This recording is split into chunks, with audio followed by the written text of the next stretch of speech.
isi o so whainga whaua Israel ua whaia nei I Gaza, ma le wha sa peo na wha o ato tau mawhai rea I tu o sa sa e tu te tonu. Sa whaeroa Israel le vasa nei o le a whaatanga ni uta o mea tau mawhai I Gaza ai ei ta pulaa. Na whaelo fo e le pāremia o Israel ura lātou fuafuanga ina I o lātou whaatonu wina a toa le Gaza Strip. E mai ala malanga sia Trump I le atu alapi e le iei se marienga na taunu ia I au fiai le vevesi I Gaza. A wali patia mai le so e sidia ma le whase laua maririu ma le whaitau wafe o lo manunu a ios inga Israelu I te tonu lawa I o Gaza pa mai pea ma le 2 miliona tangata o lo whea ngai ma whaafita auri le lava o mea tau mawha. I Lucia, ua malosi o sfainga Lucia ia Ukraine I le whaai ungo le vaiaso e mai se le whaonga ina o drones, whai mai e lua se lau fitu spultolu drones na whaonga I le poe tasi, mo le whatino ina o sfainga nga isa o lawa I le whaai tu o Kiev, ua mari waisa tama e ta I e lua se fulu walu tausanga, a toa ai maisi wa manunua e au fiai ma se tametite whatausanga. O le tele o sfainga e whaatino I le po, malo o anga I tonu lawa I pitonu o e peo Kharkiv, o Sumi, Donetsk, ma Cherkasy. O le vasa nei o lo tādi ai se talanoanga Trump ma Putin, I lunga le telefoni na ua le awa yatu Putin, I le vala auria Zelensky le vai aso taluai la te talanoa I take. Tua tene o lo tuli mata ia le unga o le talanoanga le a Trump ma Putin, mo le anga I luma o le sa iringa o se file mo Ukraine. O le mai o le vevesi wha aso I le vao Pakistan ma initia I le masina nei lava, e manatu I tu e lua e manu malo uma I le mata upule nei. Pei ta ia iei poti wā nginga e au fiai saina o na ole manatu o nisi o le whaonga ina e Pakistan o a upenga mai saina e tadia nei I o so whainga initia wā tangi ai le tūlanga le leo ia a upenga e meise le whaonga ai o le tomai whaona pone I e peo na whaonga e saina. Ai meise tasi o polofesa mai le King's College I Lontona o lo tadia whaamaoninga pe moni whaamtalanga na sidi atu le malosi o waalele mai saina na whaonga e Pakistan I le bevesi dea na ilo waalele le ea fosia intia. O le whaamtalanga la anisi o tangata sue e fōringa mai e moni e manatu Pakistan ma initia o lo tau whaimanu malo umai le bevesi na tūlai mai ai a sila toto ai le mata upu e fōringa o saina e au pito sirio na manu malo I le tūlanga le leo ana upenga ma le tomai. O Pakistan o se tasi o paanga a saina o lo o inivesi I le sidia ma le 5 piliona e whaalele ai o na si o manga I lalo se marienga e whaingoa o le China-Pakistan Economic Corridor. E to ono wa maririu no soronga ele West Papua manisi o lo tausa I dia pea. O le to ono wa maririu tangata whaingaruenga I le maina, a o li poti wa ta uai sa a fia lea wha ai tu o le atunu I timunga te tele le amatanga o le vaiaso, ma tau fia I le sa I linga o le isi to a se fulu whaele, maua. O le aso whareile na solo ai ele na fia I so I fua o le to ono lea, ma e se fulu ruai tu lai anga I atuai le au fiso soani ma leo I le tamai nuu lea peo na fia, wa atiri whaingata ai ngā ruenga la vea I ona o le lele lei fo I o awala. O le masino se te matausanga taluaina li putia I fo le mariri o le aititi mai, se fulurimo tangata na ua whaale tonu se tasi o maina I le tūmalo o Sumatra, I le mai a fo I o solo ngā ele ona o timunga. O lo wha awau pea la o na whaia ngā ruenga la vea ai I le wha I tū leo West Papua, matalitalia se isiri potila tamai. Tala muri wa whairoa le Radio New Zealand o tautai kefu leo wa whiriwhiria e vea ma whaia onga le First Nations and Pacifica 15 ma o ia whairoa nisi o tamata a alo o loo mana o e whaata alo I lana au e whetaui marari o na pertania ma ailani I lana malanga ta milo mai I Australia I le tausanga nei. O le li ta alo le tausanga I le Super Rugby Ari Savea lo mana o kefu e whaata alo I lana au le whetawinga ma le liona I le asorua sururua Iulai pe ta I le vai tautonu leo lo iai le All Blacks I Wharani mo ana ta alonga I lono winga e leo no avanoa nei Savea. Lo whaata dia le wha mautuina o le au o whaia onga ai whai mai kefu e ono avanoa Ari mo le AUNZ Invitational 15 a New Zealand ma Australia le whaia onga uluai Les Kiss ma whaia onga langolango ai ia Ian Foster. Tala nā Radio Samoa mo lau whaafonga mai nei fo iaso a ia manuia tere ngā ruenga o whianga iei mo lo tātou tunu whaasoi fuia. Radio Samoa. Taslima iwatolu amo.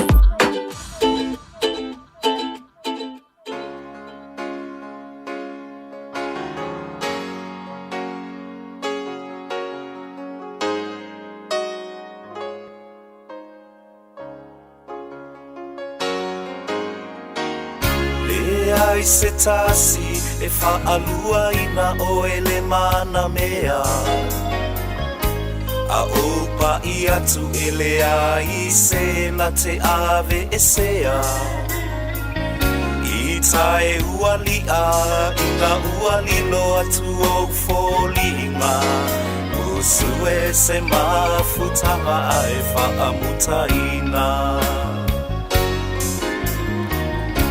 O oeolo ufatu male malo si anga o umana onga. A uono foa I lene yo langa o whaao sosonga. Lo ufatu ua tae ua e sola ae tu ua u. Usue se mafutanga ae whaamutaina. Whaanoa noa ita whaapea ita ele melea. Le mafutanga mawhana poho ai wana upu esea.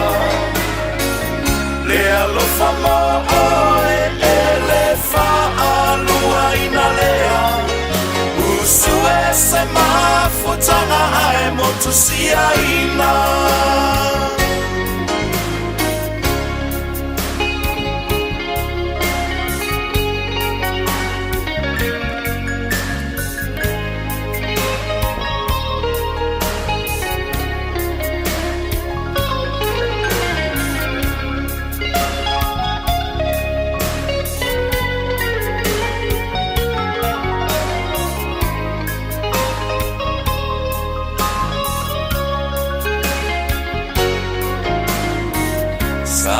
Tau mawhai I se mea e ngā tai.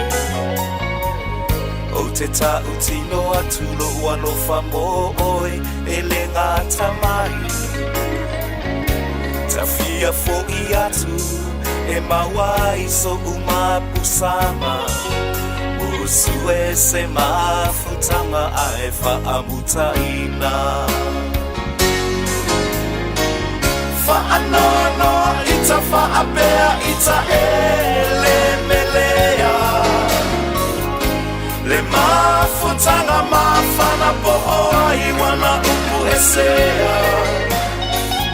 Le alofa mo oe ele whaalua ina lea. Usue se mafutanga ai motusia ina. Whaanoa noa ita whaapea ita ele melea. Le mafutanga mawhana poho ai wana upu esea. Le alofa mo oe ele whaalua ina lea. Usue se mafutanga ai motusia ina.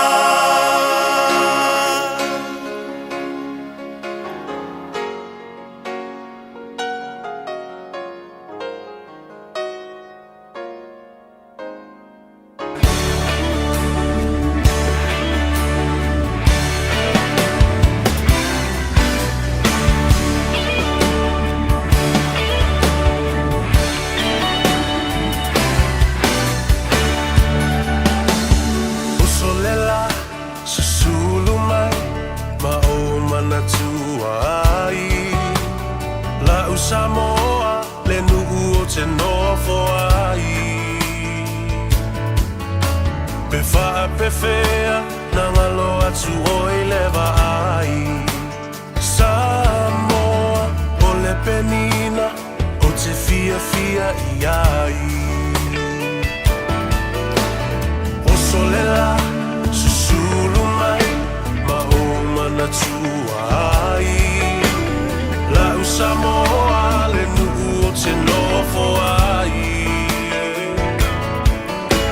E whaapewhea na ngalo atu o I lewa ai. Samoa o le penina o te fia fia I ai. Hangi mai se matani te momoli atu ai.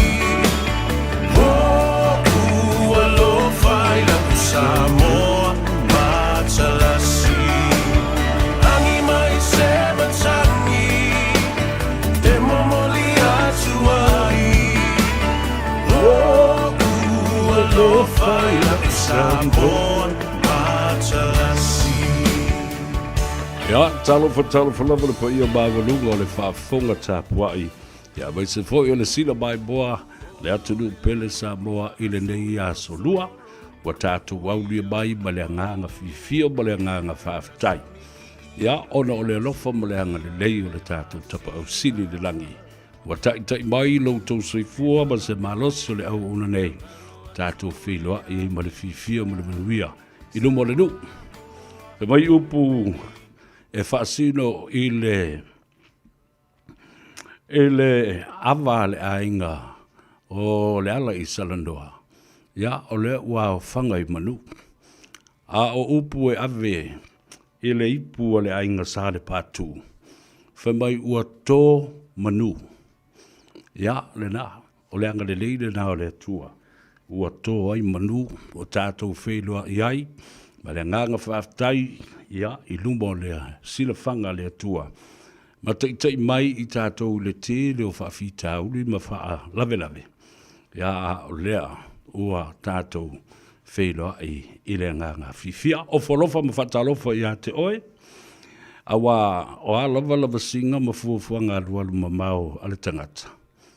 Ana le ai le atua na te whatino ma whataunu. Ia, wana o se foe whae e le tau. Le ala lea e tau ai tele whamai o le tau o lele ma le lau wha. O le alofa o le atua e whaasoso ma tō ai manu. I le lo le atunu, mai maunga te tele se io o i maunga iti, mai o na au fo i se io o i o na i u. Wha malo le soi fumanuia. Sa au wha la leile atua, i lo lofa ma lau anga le lei tau muri pe ia i mātou le whanau anga sala ma le sise, ma le nātura o le tangata soi fuana e whaia. O le whai mea pio. Veri kari e mai nei o tua whaafine e o fuatino ma Evelyn Himo. Ma le whailau tusi a whaamoana. A lo le ona sai. Nei aso i lautou ngā ruenga whita o le tusi ma le save. Ia ma le alu o le afo i o le toso ino o le ili i le nei aso. Ia o mea maasani ane na e tua i ai. Te aile vai ia ma le mautonu o le mawhau. Stress and frustration i lo le alu i wafa ma le fale.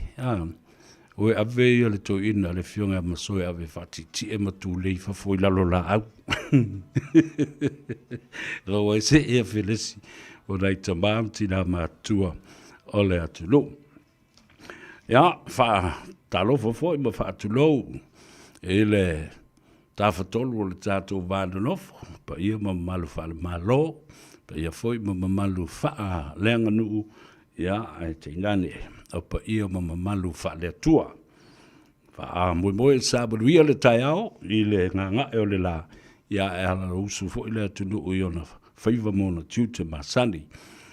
Whatalofa whaapitoa, ta mamti nā mātutua o le atu nuu, alo le soifua mnuia.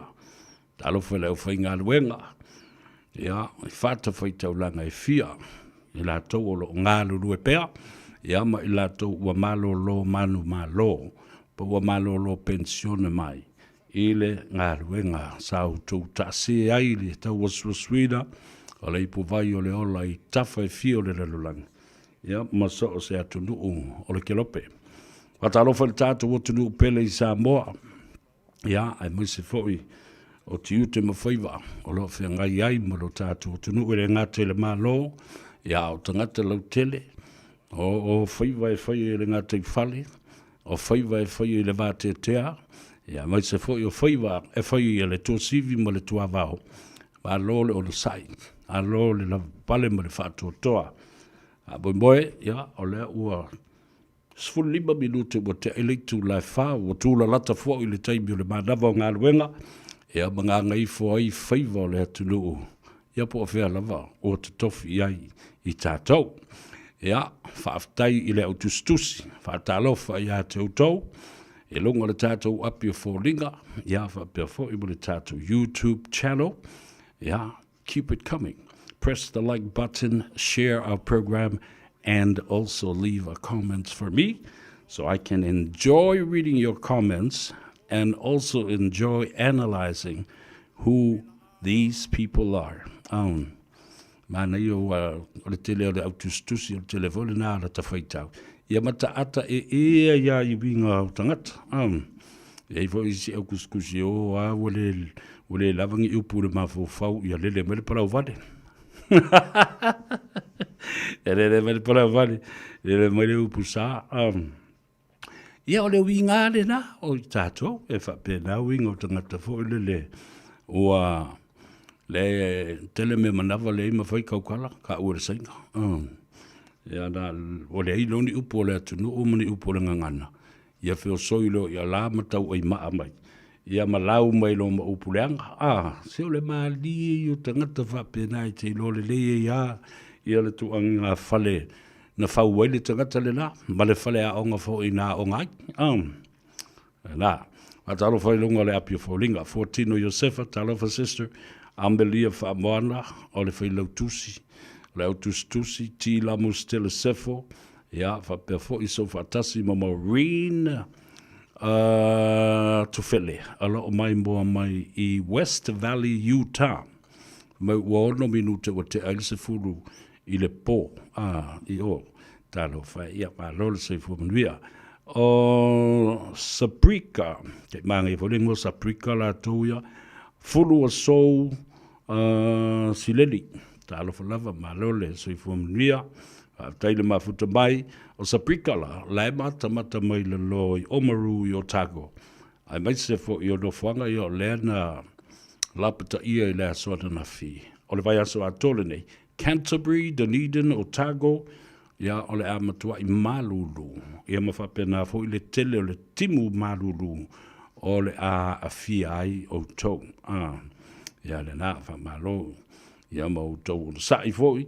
Talo le tau le nei vai teimi o le tau malulu e sau fo I le tau malulu ia mai ia ngai anga ia whaamungianga o meo mai SS o le fulu o le fulu whaali Susana Lui talo whalava alo Siriana alo le saifo manuia ia whapena fo inisi o loo a sia I tātou le nei vai teimi o le tau sanga a si singa whaale ainga a si singa mai o no whaale velave ia o le fia mafuta mai I le peau whamawai po lotu whaale ainga ia po toe saudinga fo I o nisi sa pele I o tātou loto manganga I te tonu o tātou ainga o whamanawa I le tua ia lātou ngā ruenga I le lalulangi nei I lo leo e whai maripulenga ia masui o le au whai ngā ruenga momoli e tuai whamaisenga whamawhanwhananga Ni maua lo tele ba maua le file mu I tolo ainga. Ia mai se la tau lo tangi mai ala. Ia fa pe fo I le loi fonga pa le loi mata malingi wa na o le tua na te utu ina o tau loi fonga. Ia ma fa sulu le la ina ia manino mana malamba. Ia le ata o le fa alotanga wa na saunia le tua mo oe ma I tātou uma. Le ato sa vele nei le urwa I li pesta tabalangi so alo se yuli Al Harrington tu manuvau le vea tato mafuta ma outou le ngā ngaifo outou Faiva tato oe momoli le lei outou fale ia e saunga le mo ma I ala o mata I lunga le ala ia ma e ata e mai ai ia a o ta malanga whaatasi ma oe tele I o mea tāu o le amwhaifoi una tātou talanoa ma whaasoa I ai I le so. Ia me se voi e o se whamtalanga e tusa ma le mōlianga le nā lea na tau fi ai ia se tasi o le au tustala sinia le tumaitai a langi kirisoma. Atu ia le taulangi fo I o le fionga le Palestine o le tātou whaalapu putonga o le JAWS, Journalist Association of Western Samoa. Ia, o le tātou Palestine ma le tātou taitai le nā. Lea na tau fia I le leo nafi. Ia mamolia loa e le defamation pa o le solitu la fono o le whaaleanga ina o le tamali anga o stangata. Ia po le tau whaaleanga. Mana tu o le tu la fono le nei sa avea o se civil matter e le o se criminal matter. Ai ina ua toi au maia e le whainga malo tu le epa ma le HRPP lo latu vaitau. ua whaingoi nā i o le Criminal Libel Act. Ona wale la vai to ino tu le epa tatali ia le mamafa o umata upu matala e whelafua i e tangata e ta uai o ia malana whainga malo. Lea la ua wha au mai lava i le teimile nei. Ai e ia leona a popolenga. Ona o le tūlanga lea o le whapea mai. O la le test o le mata upu lea. O le alo na whaatulanga ina e whaamaoni ai ua solia se tula whono whapene. O le mea sa iai peuna uwhai atu, it was a criminal issue. I mean, it was a civil issue. O mata upu le nā i le whanipupui e se simari e tau fi eis tangata. O mata upu e mwhai na whaia ni tau I tau tupe. These civil remedies for these cases, but now, le ala woto au mai nei I lalo le tula whono le Criminal Libel Act, po ni whaatsalunga, po ni tustusinga, po a lava ni whaalawi loa. Ai, e se te mina upapa ile I ai mata upule nā. Leanga, e tā ue lau tustala le tutu whaatasi, le whatoa au maua leo le tala, I le poa na poa mai ale tātou polkalame. Ai o leo tūle nā, o le iai o se malusi anga e pei o na whaata oto le tūla whono. Freedom of speech, freedom of expression, a iai fōi ethics ia po tūla whono e li poi maliuli o ai, ia le ngā ruenga lau tūstala. Ai le ngata fōi le nā, o le saolo tonga tātou te li potia ai, ia mata upu SS e lea taimi ma lea taimi, a wā le longo puia li ma ia malama lama ma nofo sila fia uma ele tunu awa o le Faiva lea e te tau ai ona sila fia ele tunu umea lo tupu o a fia ai I la tau ma le whainga malo ma matanga luenga le malo so se matanga luenga o lava I leo ina ia awai ne I fefefe lau tustala mal au whaasala lau. Malama lama I tula whono lo li poi ma pui ai le tātou ngā ruenga.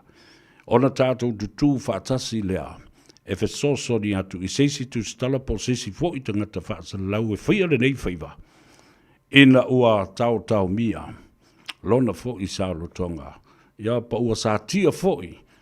Lona tangata I le whaatino I na o lana ngā ruenga. La le na, e tā uai tele.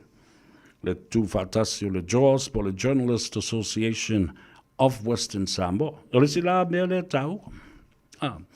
Tāu o tele. Awa o le tele o tangata ia e le whaia. E a fo I le iai I tono o le tātou sosi. O lono winga ele I le stala. Ele o ni sui. Sao whanga, whai sao whanga tupe.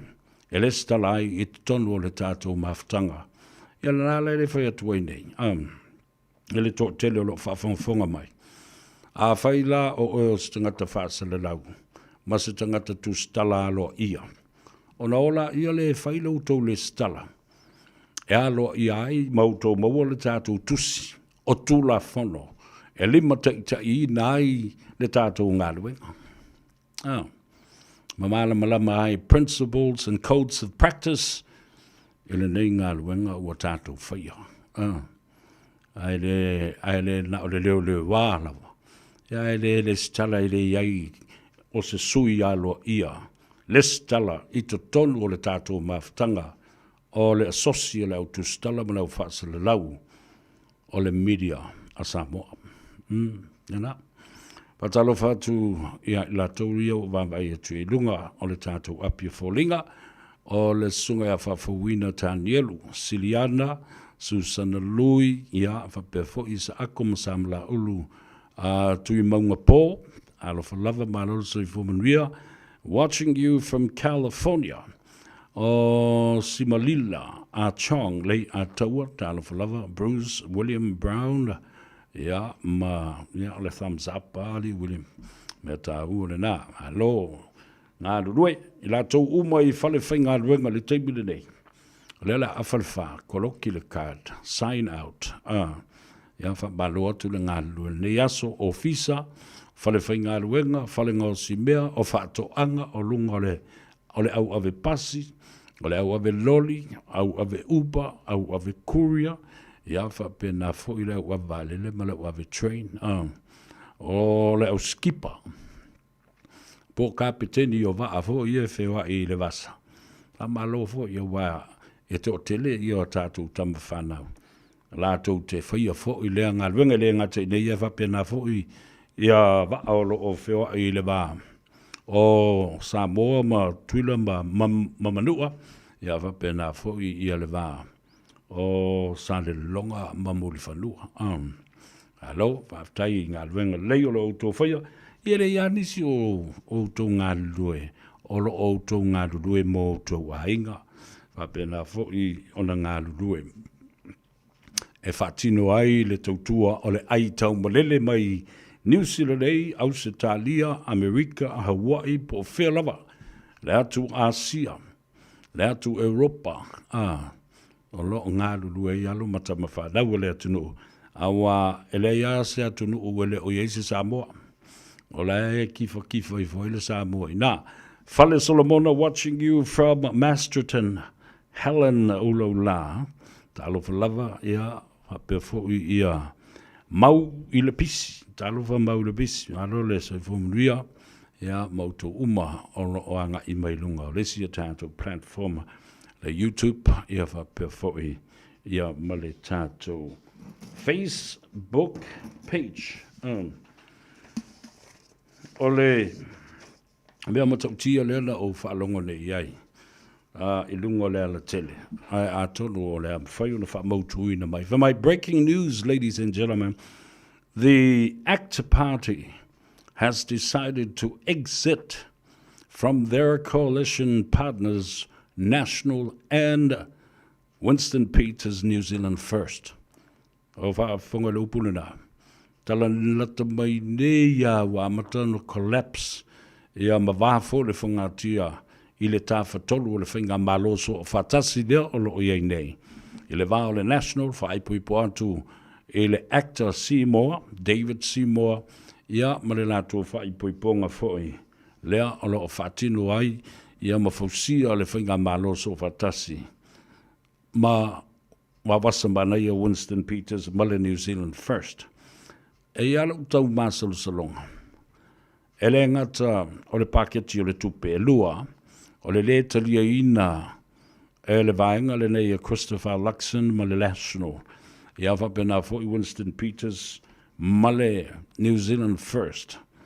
Le mata upu leana o mai nei le ACT e David Seymour. Ina ia suia ato ai. Ia le tula fono. Ia po le whengainga o le Treaty of Waitangi.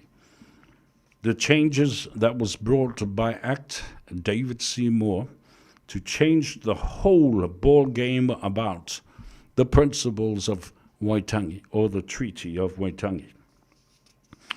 Leana le pasia I le whaitaunga lona rua, leana mawai atu nei. E manatu ai ia David Seymour, ia tasi le tulafono mō tangata uma o New Zealand, aua ne ito iai se tulafono whaapitoa mō tangata whenua. Peter Ian, e aua tātou malmalama le iai. E lei se mea, o le a lote ai fua, matalepe ai fua le tulafono wa umona whaia I le wā, o le malo New Zealand, matangata whenua, o ulua I tangata o le mau o le ele, o Aotearoa nei, ele me whaia na fulia.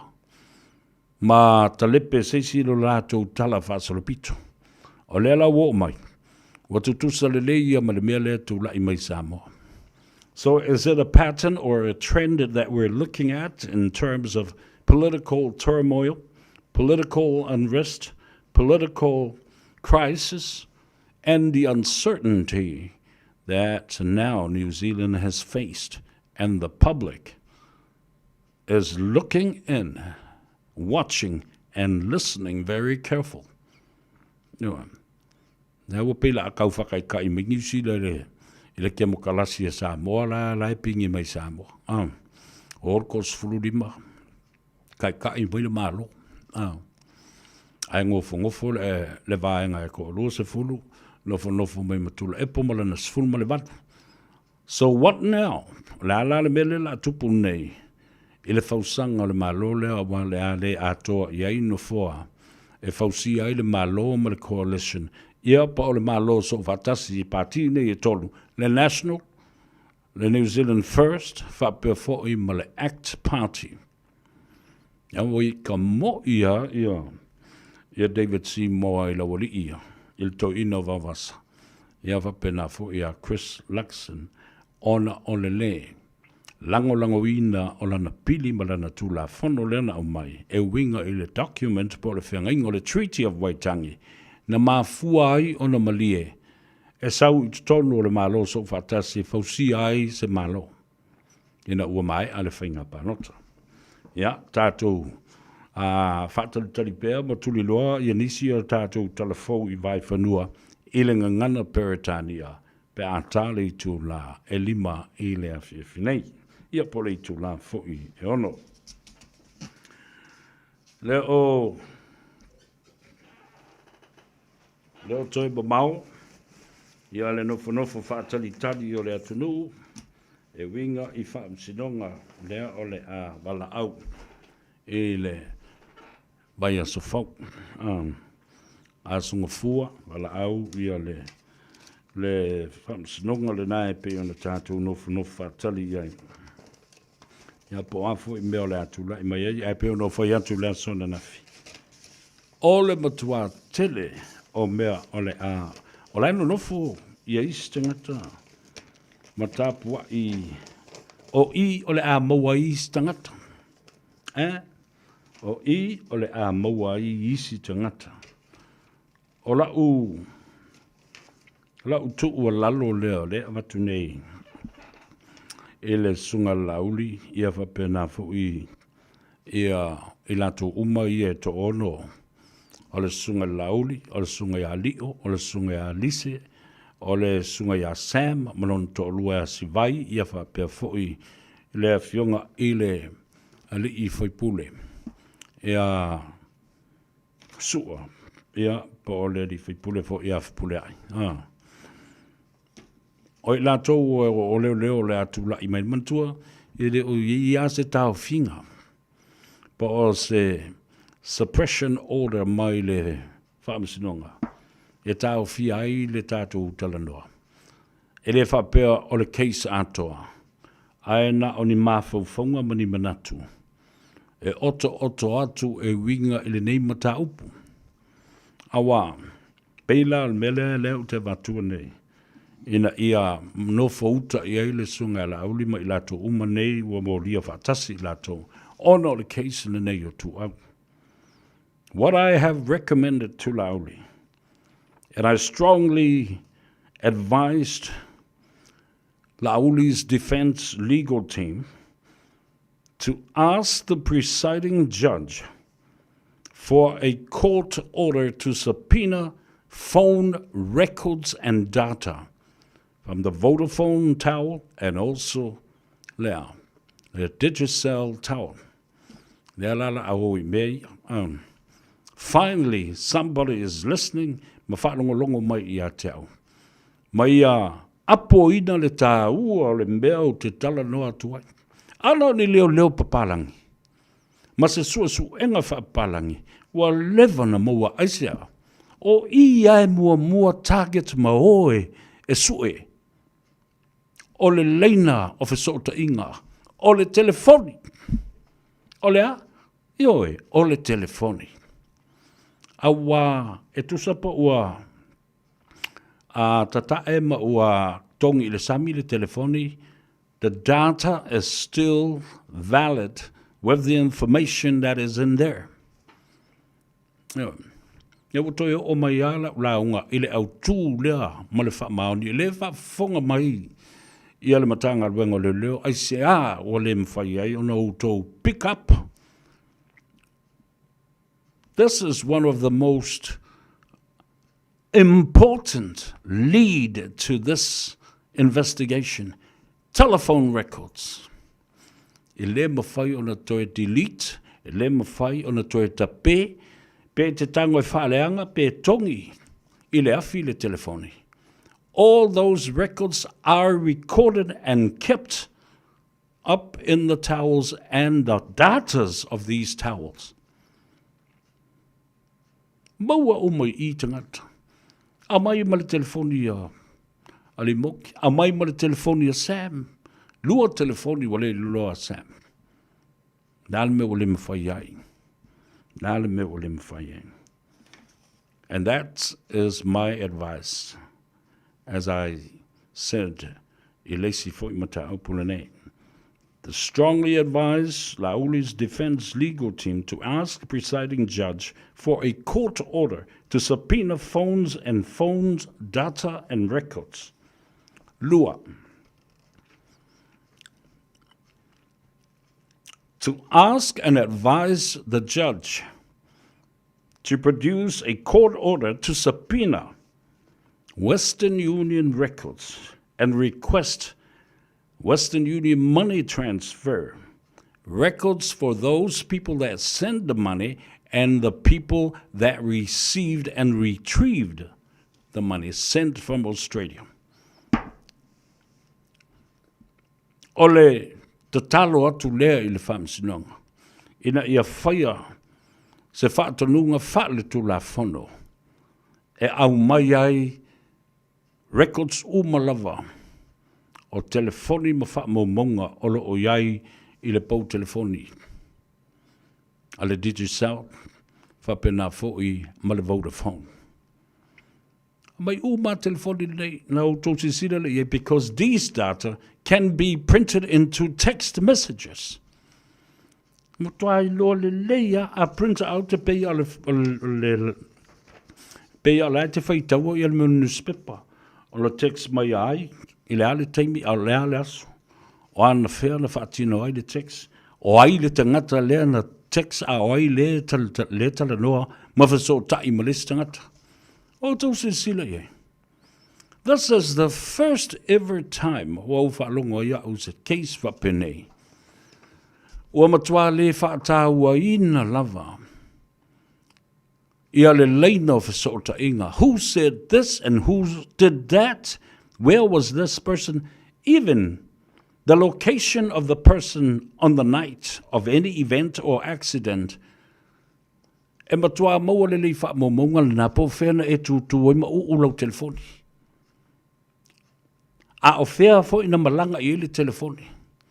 E maua, e mwhaina track le distance and the travel records of that phone. Po whena aru ei. A oile tangata o nei. I wonder why. O le mawhai ai o na whaia se mea whapea. A o te loa lei. People know when this kind of information is available and produced, ua maua le loa matangata. Na tala noa, ma tau pule pule, ma whawhau, a o whea na whaiai, o ai na tupu ai le whaarablawe. O ai le lafi tu o le mea lea. E maua umalawa tala noanga. Iwa. Ma le mea na e tutu o i le pōna tupu o i le whaarablawe. So there you go, my dear brothers and sisters, maise, ia le team lea o le a tāpena atu, e tali o la to mōrianga leo leo. O la whesoso di atu mele tu o lalo le nā.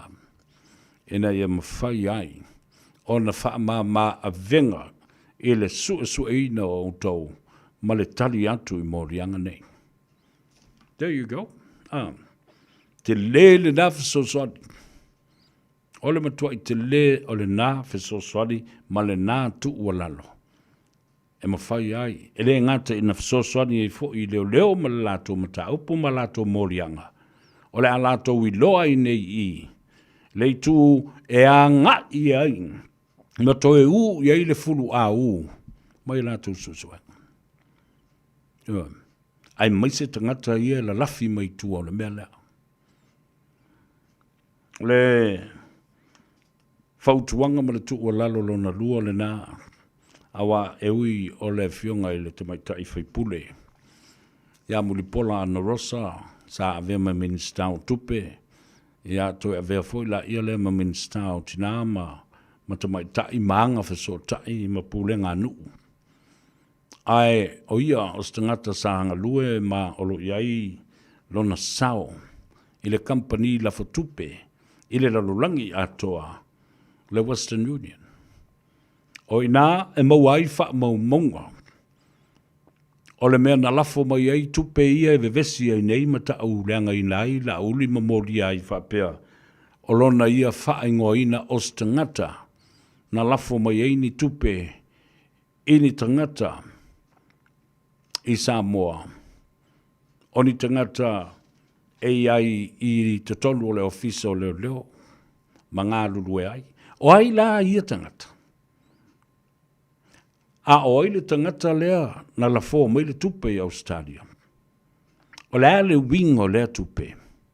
Se tupe e so soni ai, e na ia ufitia, ma pōni tia, le whaua wino le sua ino le mata upu atu au, ma le oti o tu au.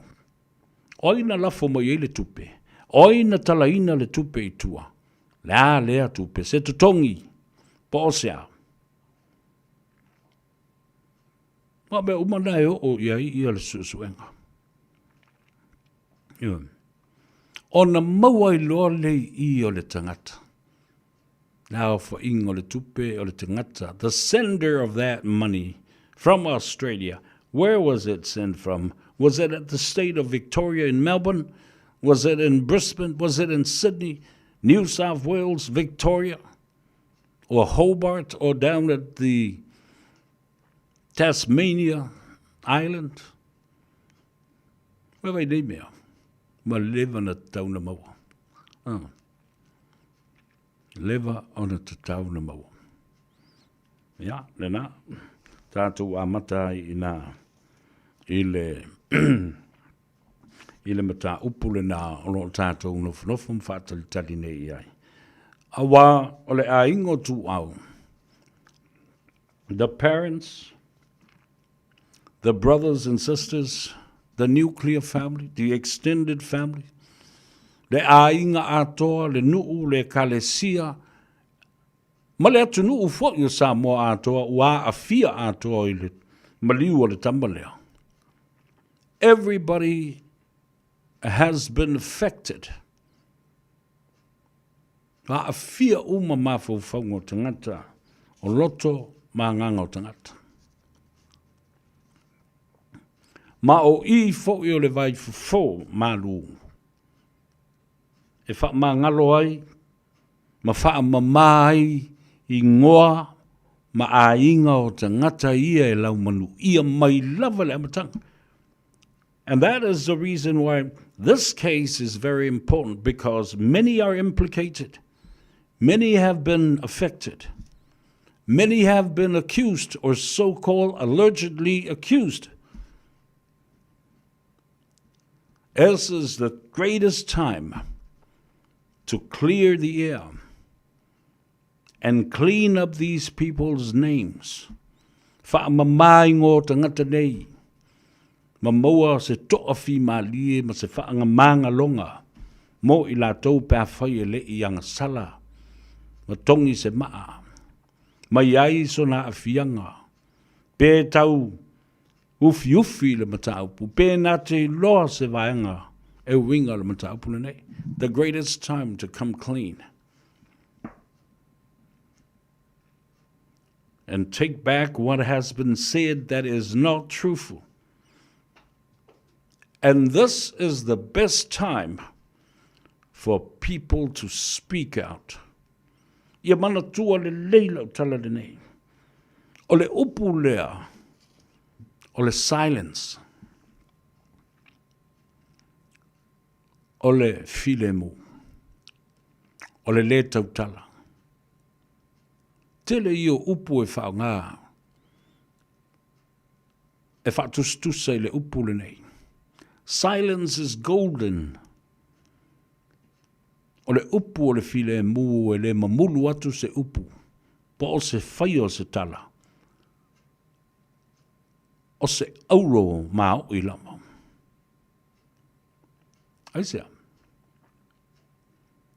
Awa a e le tautala. E fiu le tangata, e ta tau mai i fafo se whamatalanga i a te oe. E le mawhai. Ona le malama lo leo le tangata. E le malama fo i la ia leo le tangata i se mea na tupu. Ma sona taunu unga. Pe au ngā, pe le au ngā. Ai ua motu ai i le leino fe sota inga. Wai lala fo le nai ala iuna wha o ngā. I se tasi o vaenga wha vae o ai ata tau o le malo tele o Amerika. When people pledge the Fifth Amendment, le vaenga lona lima o le Constitution po o le wha vae mau tutu ma le wha vae papa o ai ata tau o tangata e pui ai lalo le wha vae o le malo tele o Amerika. When you plead the Fifth Amendment, le vaenga lona lima e talitonu ai a e tautala o le avea nā whaamatalanga e whaasalaina ai oi te tonu le tūlafono. Ai ua na o se whaamatalanga. E fiu leo, e fiu lo ia. E fiu le malo. E whaatautala oe alanga o leo ua e whaongaina le vaenga lona lima o le tūlafono whaavae e pui ai la wai a te tau. No comment. E te le tali atu. And that's why silence is golden. O le auro le mea. A whai fo i te tautala. E mawhai o na whaongaina le nā whaamatalanga. E whaasātau roi oe, ma whaasalaina oe. Anything you say or do not say may be used in court to convict you. Nala nea le ina le tau te tala tangata. A le tau tala la. Ina fōringa maila ia lea. Ua ufi whaamanu ngase se mea. And that's why silence is the most expensive thing we ever have to pay for not telling the truth. O se vaenga siri lea o na taungata ma anangata. Lona tutongi ina iau fiufi ai whaamanungase se mata upu o lai te marama lama le lei i ai ma le whaamaoni a ua e musu e tautala. Wa e musu e whailoa. E tusa lei ala ma le oti atu au. Tusa foi ma le maliu wa lo matu o Dr. Caroline. No one is telling the truth. Some are silent, but very, very loud. Silence can be really, really loud. Ole tātou nofu atu la ma whaalongolongo I tawalu manga o mea ia la tupu mai. Wa a vea le file e mū ma le le ai o se tala e whaia e whaali ai le wha maoni. Ma le ami o tonu o le wha masinonga le atua. O le a vea le file e mū ma lou le tautala. O se leo tele o le ama whai o na whailo I le lumanai. I le sa ili I linga o le mata upula nei. Pēna whai atu. E le mawhai. O na tātou momoe ai, manonofo ai pēr I lunga o le mata upula nei. The parents, the brothers and sisters, the nuclear family, the extended family, the church, everyone in Samoa wants closure. We want closure for this event and the death of these two people. Especially to au malevana fai, talo fai matua. Isa ako ma samala ulu, talo fatu I ale tatou porkalame. Simalila le ataua, William Brown, mauto umolo mafuta mai, Helen Ulola, au nese Corrine, Maule Pisi, ia whapea fo I Lucky, Mo Whanua, watching you from Oakley, California, Talova brother. I think kolo ye pe nei le sunga le atua Jeffrey Utopo, ma le whalitua, whatalo whatu le atua severe I atua, oe le uso le atua, alole malanga manuia, ia, a whai fo o maua se avano e ta whawai ma si esi mai a inga, ia, ai te ua tātou le toi whailoai a ua fau malanga, ia, manuia fuafuanga uma ai maiso le a si esi mai, ia, ma fuafuanga fo o le toi malanga e seatu ina ia maua le saunga le mo.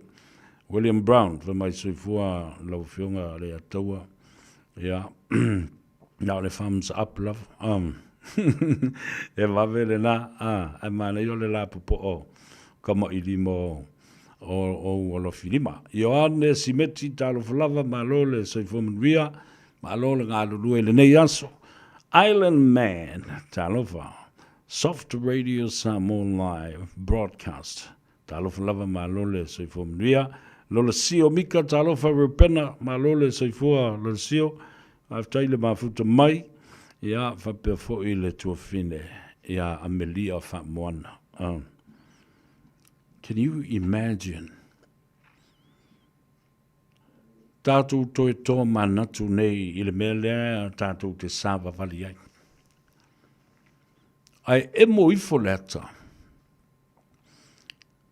O tangata ia lea na tātou talaloa ma laumanu ia o lātou ingoa mai lava le amatanga o le suesuenga. Ai tau nuu le whaamsinonga. E le aia ni tangata ese o tangata ia na laumanu ia. Allegedly suspected right from the start. Ai au mai. Oi la tau lava ia, ma whao popo I ai manisi tangata. Ta fefe ile le fefe, ile umio na whata vale o le nei mata upu. Mea tonu I o tangata le alolofa I le atunu.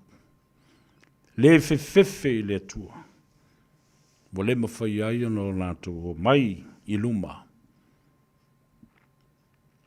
Ma lātou manatua le silafanga le atua e ati. Ma tau loa nei mea. Awa e avea ma whaafatu ulu, e avea ma tulanga pangati o le mawhawhau. E ono o mai ei ni imani ngase. E oi. Ai au le loto tele o tangata nei. But I'm telling you now. Leanga e mamala upo le atunu. E oti fo I le tino le tangata, ai ola pea lo na nganga. O le nganga fo I leo le tangata, e le moe le iai, ma fi le mu le leilo na nganga, la uli ila ia e, lau muna ia I ngoa I nei mea. E le lea lo lofa I tangata I e feola. Pei o matua o uso matua whawhine. Ma le lea lofa, I le nganga whērua I o le nei tama. Wa lewa na fia malolo. Ai le o malolo lama. Ono lo tangi mai pēa lo na toto. E ma puna pēa I le ala. Ma le mea na la vea. La tau fo I la ia. E whewa I lava. A olo o fafa ai. Ia tu au yo lato tu aua. Fafa ai ma whapeiti solo. Yo lato tu li vai, ma lofi vai. Yo masuru ngā titi. Te moe fo I le poe, te whape atu, ai e papa I sisi o ata lipo, sisi, ai te leo lai te tango le lima o tu au. E te leilo fo I lai te savali ai te whalongo ma mawha alo tino. A lai ti e tu au lai whawhai lau patua. E te alu I lau ta vale. A e pasi I fo I lumo le mea na. Masa aile toto tu au te fefe pula I whafo wa lai te wawa e tu pe au pe pongsa. O lai pupula mai tu au I ate oe. Tangata o mai a fia le mele. Ai fo le mele na le yo na. Na alu tu au ma faali mai I tangata. Pei fo na ufa yatu. I had a personal encounter with this boy. Na elisi po na o whaitau ai le keisa ato le nei mo. Ai o le mea le alu ai masau mwhape mai. Ai lofa sa whea au nei tu ual ma tau puna nei. Ia e tala noa mai pea ma tala noa mai pea. Ia ia tanga tai alu alwa sui o lato. Anganga mo lato loto. Malo lofa mai ilo uanganga whea lua ima le tafao. Wa o le moe le lei le po. Ono mai lola ia le ta. Ma wha ma tala mai. E toi wha ngangana ina lava o tau. Alo lo fa ia I le nganga o lea, ta mo ititi mo lea tali I ua fia malo lo le lei. Have some consideration about this son, this boy, this young man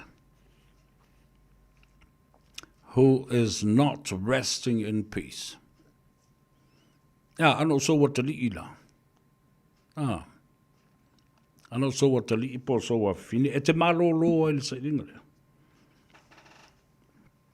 Ola usao le na ya te early tua.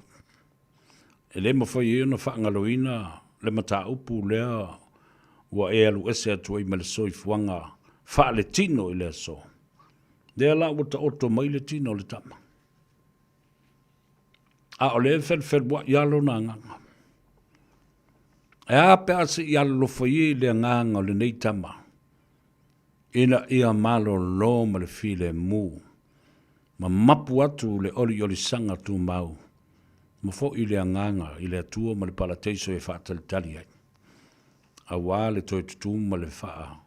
Masinonga mule muri. So keep those words in your mind. Yeah. O tātou popole I le sefe ina. Tātou popole I le whaasalanga wha le tino. Ma le tau le leia. Ai le loa o sori el tu la fono.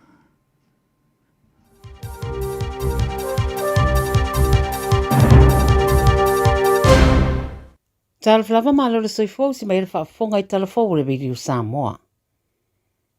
Mo whaamata wane nei atunu e pei le United Kingdom o Wharani ma Kanata ia Israelu o le aiaine lato ngā yoinga e whaatino I le tau mate o ni sā e whaia ia I lato po sanctions pe a whaia le tau fia isi o so whainga fōua Israelu o whaia nei I Gaza ma le whaasa peo na wha o ato tau mawhai lea I tu o sa e tu te tonu.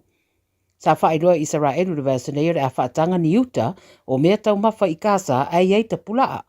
Na whaelo fo I le pāremia o Israelu la lātou fuafuanga ina I o lātou whaatonu wina a toa le Gaza Strip. E mai ala malanga siasia Trump I le atu alapi e le iaise marienga na taunu ia I au fiai le bevesi I Gaza. A walipatia mai le so e sidia ma le whase laua maririu ma le whaitau wafe o lo manunu a I o swainga Israelu I te tonu lawa I o Gaza pa mai pea ma le 2 miliona tangata o lo whiangai ma whaafitauri le lava o mea tau mawha. I Lucia, ua malosi o swainga Lucia ia Ukraine I le whaaiungo le vaiaso e maise le whaongai no drones, whai mai e lua se lau fitu spultolu drones na whaongai le poetasi, mo le whatino ina o swainga nga I saolawa I le whaitu o Kiev, ua mari waise tama e ta I e lua se fulu walu tausanga, a toa ai maisi ua manunua e au fiai ma se tametite whatausanga. O le tele o swainga e whaatino I le po, malo o anga I tonu lava I pitonu e peo Kharkiv, o Sumi, Donetsk, ma Cherkasy. O le vasa nei o lo tādi ai se talanoa ngā Trump ma Putin I lunga le telefoni na wale awa yatu Putin I le vala aulia Zelensky le vai aso taluai la te talanoa I take. Tua tele o lo tuli mata ia le unga o le talanoa le a Trump ma Putin mo le anga I luma o le sa I ringa o se file mo Ukraine. O le mai o le vevesi wha aso I le vao Pakistan ma initia I le masina nei lava e manatu I tu e lua e manu malo uma I le mata upule nei. Pei tai e yevi poti wā nginga e au fiai saina o na ole manatu o nisi o le whaonga ina e Pakistan o a upenga mai saina e tadia nei I oso whainga initia wā tangi ai le tūlanga le lei o ia upenga e meise le whaonga ai o le tomai whaona pone e peo na whaonga e saina. Hoi meise tasi o polo fesa mai le King's College I Lontona o loo tādia whaamauninga pe moni whaamtalanga na sidi atu le malosi o waalele mai saina na whaonga e Pakistan I le bevesi dea na I lo waalele le Air Force ia intia. O le whamteranga la nisi o tangata sue e fōringa mai e moni e manatu Pakistan ma ini tiolo tau whai manu malo umai le bevesi le tūlai mai ai a sira toto ai le mata upu e fōringa o saina e au pito sirio na manu malo i le tūlanga le leio ana upenga ma le tomai. O Pakistan o se tasi o paanga a saina o loo inivesi i aile siria ma le 5 piliona e wha le lei ai ona si o manga i lalo se marienga e wha ingoa o le China-Pakistan Economic Corridor. E to ono mo maririu no soronga ele i West Papua manisi o loo tausa i dia pea. O le to ono mo maririu o tangata whainga ruenga i le maina a o li poti o ta uai sa a fia lea wha ai tu o le atunu i ti munga te tele le amatanga o le vaiaso ma tau fia i le sa i ringo le isi to o se fulu whae le maua. O le aso whareile na solo ai ele na fia i so i fua o le to ono lea ma e se fulu ruai tu lai anga i atu ai le au fiso soani ma leo i le tamai nuu lea pe o na fia wa atiri whainga ta ai ngā ruenga la vea i ono o le lei fo i o awala.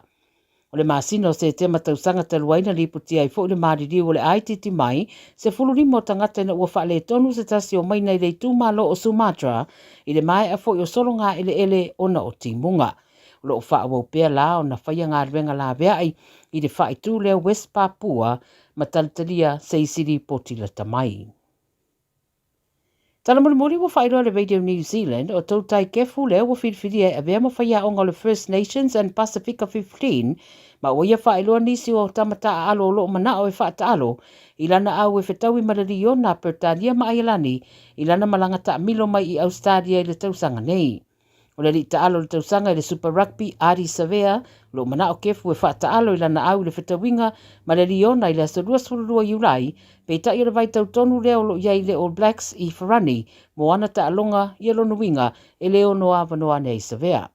Lo whaata dia le wha mautuina o le au o whaia onga ai whaimai kefu e ono avanoa ari mo le AUNZ Invitational 15 a New Zealand ma Australia le whaia onga uluai Les Kiss ma whaia o ngā langolango ai ia Ian Foster.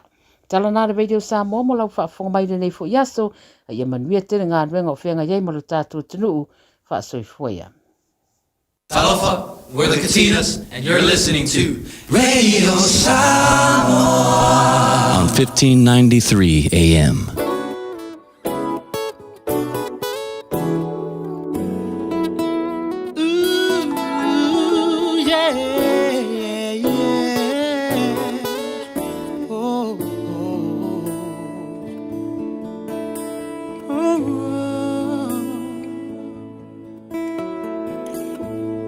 Falling in love with Jesus. Falling in love with Jesus. Falling in love with Jesus was the best thing I've ever done.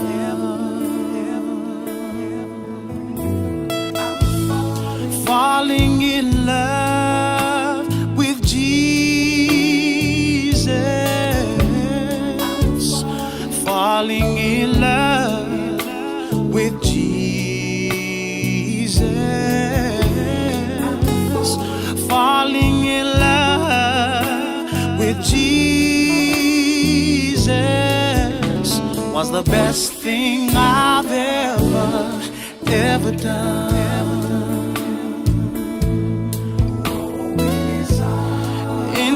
Arms, I feel protected.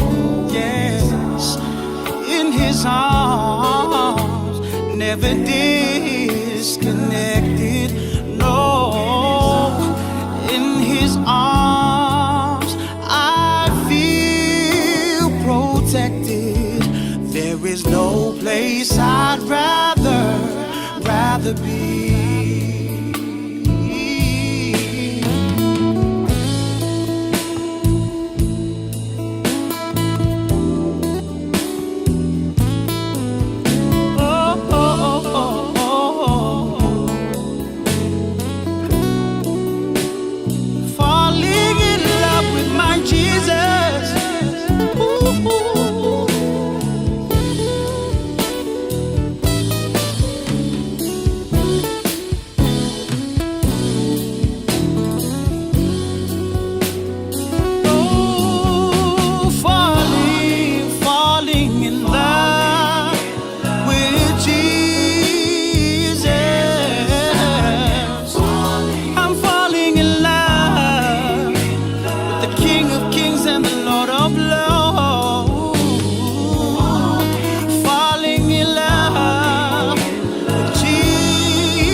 Tio mai se I vai a ia na toi tala ia leo se si pese le sole.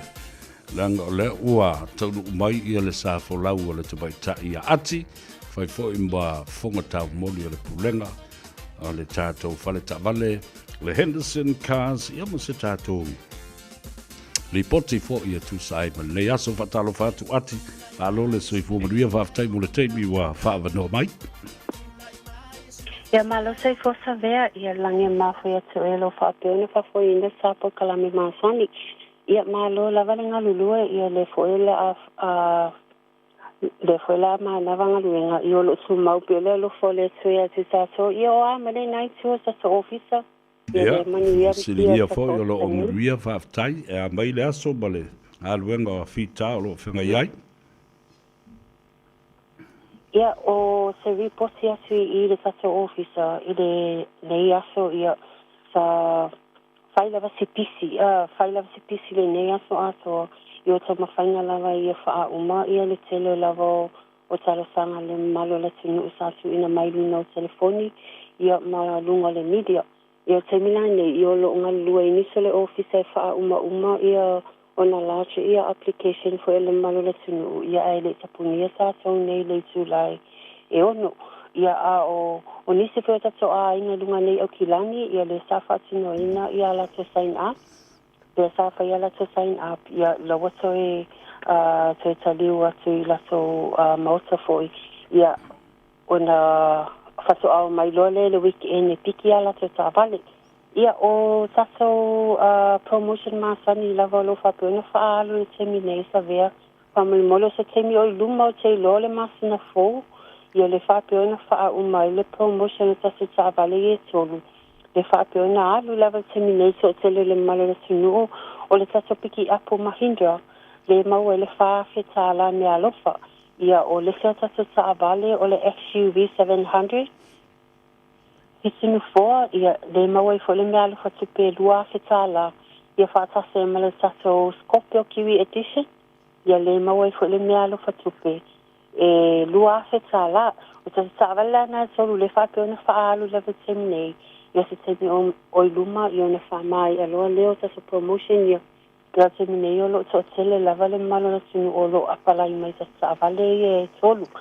Ia o le tūlanga fo leo le benefiti ma le pensiona ia tā ua te le tūlanga le whamanmole sa vea e whamanatu te pele malo le tunu o nei whai lava si tā ua o le tūlanga lea e mana o mia lava tā sa full time ia tangata nai sau si soani pe sau sa polo application ia e alu lava sa vale la lo o ele te benefiti ia o vai no sa wena e ona e sila fia le malo le tunu ia le ia nga I mai fo I le sto office ma le pala ina sa vale ia malo faftai ta u tele o le ale te be te puni e tatou le fia finei ia o tatou e te puni le tulai uno ia le toe ni nai minute ia ona te puni lo leo tatou office nei ia ai o lo ia lava ia le officer e whenga ruenga se ia pā ia nā ni le sputasi. Ia o ai lava o whainga ruenga le nei taimi ai malo lope mā ngawa fo I le pō. Ia o le tele lava le taimi me whai ona tuina mai lau talusanga. Ia o lo ia le tangata e tali atu lava I lunga le matou I neli. ia polunga le maso website. Ia nai fo i le maso numera, ia bala au mai lava sistemi. Ia Italia si lava i se neolo o fiamina o mia se soani. Ia, ma lo whaatai nei te ua pa ui e teau sisi vaenga o le tā talanoanga. Ia, ma nei a pēr le a mai o le tā telefoni ma le tuatusi. Ia, te wapa uia te au le vaenga sa ua lea o le back credit, ia pole le anga le ingoa. Ia o le toa tele lava le malo la tunu o lo whapea o na ia le tūlanga lea po le ia pole le anga le ingoa. Ia o lo ia le maso finance, po le maso option to le whaongai apala ia le tāwale o le anga le ingoa. So au te pole ia fio mai pe wala au mai foi. Ia e whaatala noa ia po apalai sau tāwale i le maso finance o lo ia i lava le maso a ia au nanga ia se soane so e mo le malo la tunu o lo whapea o na le anga le ingoa.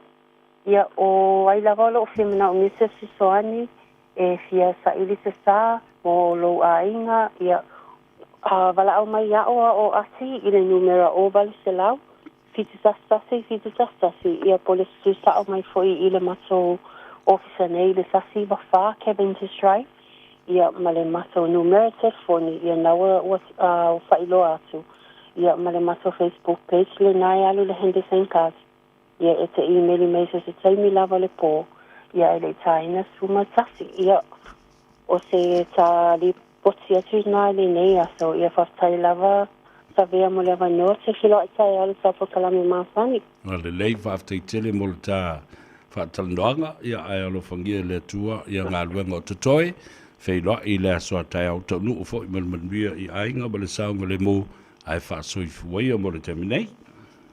Ia whaasoifu sa vea alo whaasu Manuela Fiasi. Whaftai lava whaasoifu waia.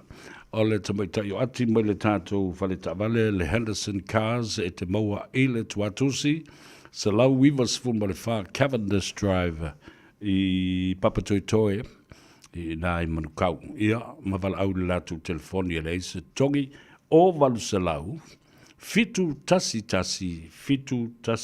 o walu sa lau fitu tasi ia na mantua. Ia, vai sau tā vale, nei vai teimi o le tau malulu, ora au ia ati, ia pe anga i fo iai, mo se avano e whaatala no ai, ia lau mata upu mo se tā vale le ainga. Whatalofa ia Teresa ene, pe fo i Filipi alo ese, o le matua tausi, mafuta tu, oi mafuta mai Sydney, Australia, ia le makua kausi lea, Patolo Fingota, watching you from Melbourne, Victoria, or Melbourne, Memborine, se for the Mario Lino Fang. Talofalova Gary H. Carruthers, he says, a very interesting time for Samoa. Of course, indeed, a Saturday. O taimi o le nemotonu il tatu tunu, the uncertainty. We won't know where it's going to end. Ia ai tātou te talo pēr mo ona sai, manofo, mwhanongolongo, mwhatalitali, ma tā pena. O a lava tūlanga o le a o iai ia, ai meise o le usui o le whono o le vai aso lea. A mata tatā lava tātou i le whansinonga i le aso luas fruma le ono. Ia ona so oi lea. Ma le usui o le whono i le aso luas ful ma le fitu o le masina le nei lava.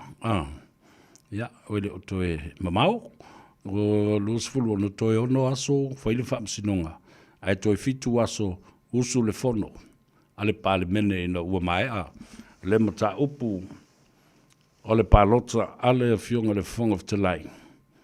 Lea na ave ai le whaamsinonga, ma au mai ai le whaamsinonga mawalunga, le mea ta o le interim injunction, e ta au fia ai le pale bene o na toi lo tea se mata aupu.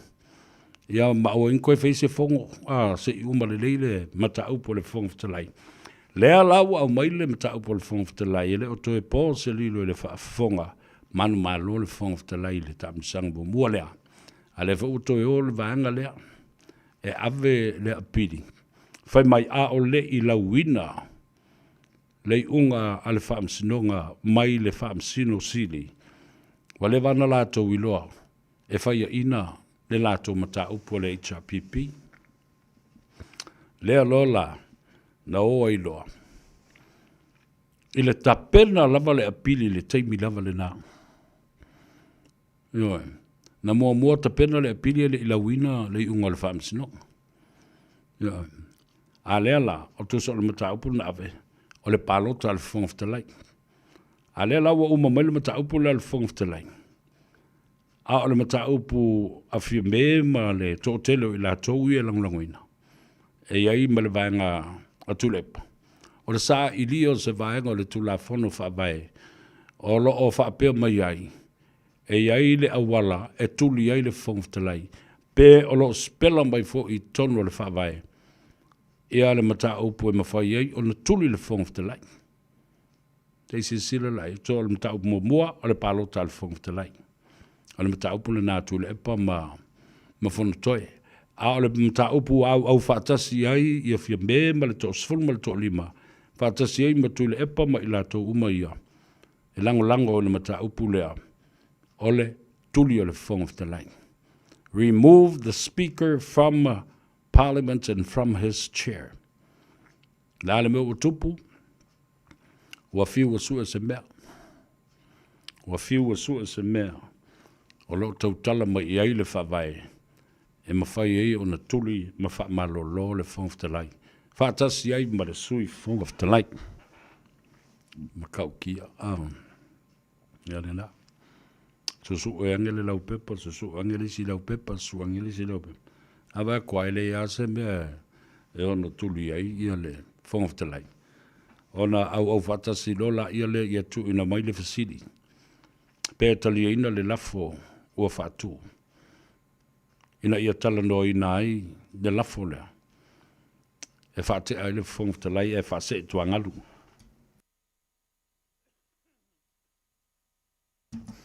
O lea le mena tupu. Le tō whānei le fonga ftalai. E le i alu ese manufoa, mai nā te le i tuu ina mai fo i se avanoa. I le fola, ma le maunta, e tala no ina ai, ia se lafo e whaatu atu. Ua le whaatu tuina, ma ua iai.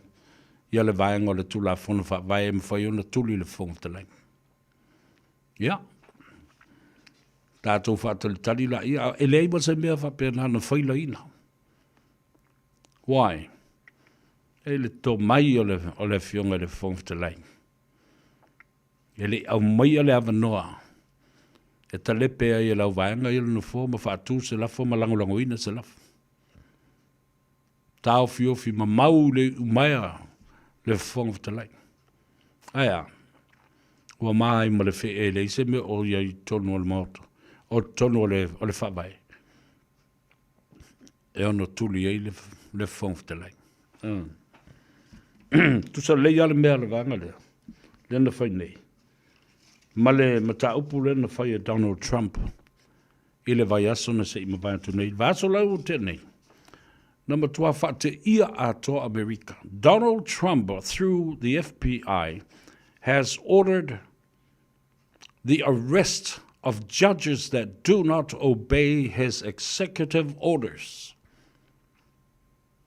Executive orders ia na saini le tamaloa. Ina ua whato atu lai mai e vea ma Palestine. Ina ia tu ina toi le malosi ato le FBI ma le li i fou leo o avea nei, le intia leo avea nei. Ma whaton sili au au o le FBI, le li o Cash Patel.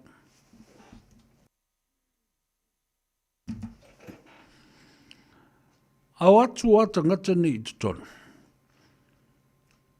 Loka mai, ma tuu ia, ma sai mai ia le tamaita i whaamasino sinia o le State Circuit Court i Wisconsin e Milwaukee. O le alo atu le whaamasino, ina ia sue le mata upu, tau i le immigration o se tangata, o le tangata nuu o Amerika, ai o loo mōlia mai i lona whao o lima i lona tolua. O le tula whono la lae ta oto ai, e le mawhai ni leo leo, le mawhai le FBI, or any federal officers i Amerika, o na o atu i to tonu o se potu whamasino, o le potu whamasino e pule ai i le whamasino. E le mawhai ona la tu watu soli le mamalu, o le potu whamasino, o se whamasino, lala fo le nai, ta uai te le, i tu la fono whawae fo i o Samoa. Ai alu i le whaamsinonga, po le whaamsinonga o whanua maswafa, te wawa iai e tau na whaile fusiua. Ai e pisa i tono o so se whale whaamasino, e mawhai o na tuli o i whafo le whaamsinonga. Ia ava ma whaalo alo, ia li I whaamasino, ma ta mai tai whaamasino. They are the bosses of their own courts. Alal mele na whai e Donald Trump. Whaatonu Cash Patel, ma le FBI. E oe sai mai ia le whaamasino ta mai tai nei. O over le luas full tausanga o a vea ma whaamasino. Soli lava le tula fono. Soli e Donald Trump. Ma le FBI. Le lato sai mai. The highest senior officer of the court, Justice and Judge Hannah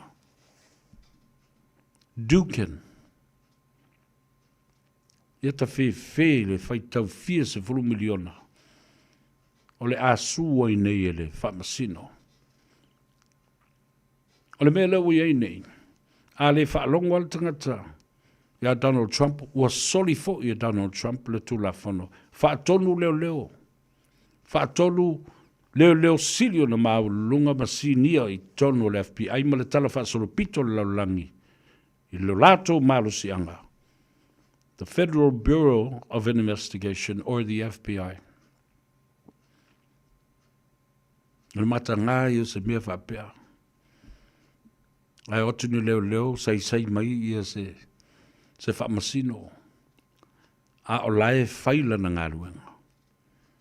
While she was doing her job, the official act of going through the due process of any man that stands before her in her court. The due process. E te tau o na suasuaina mai ai a. Ia se tangata o lo tūlai mai ni morianga I luma o le fionga le whamsino. Tangata umala I le ususta I whaatanunga Donald Trump. Was soli lava Donald Trump. He will come after you and all his political enemies. It is sad to watch. Langa lai ma te mata le larulangi. Ma sa avea fo ia le malo telo Amerika malona whawai. E mata I tu isi atunu uma. Many other countries, they look up to the United States of America and respect their constitution, the respect for democracy and the democratic process. Ia whaia le whamsinonga. Tos tangata soli tula whunu.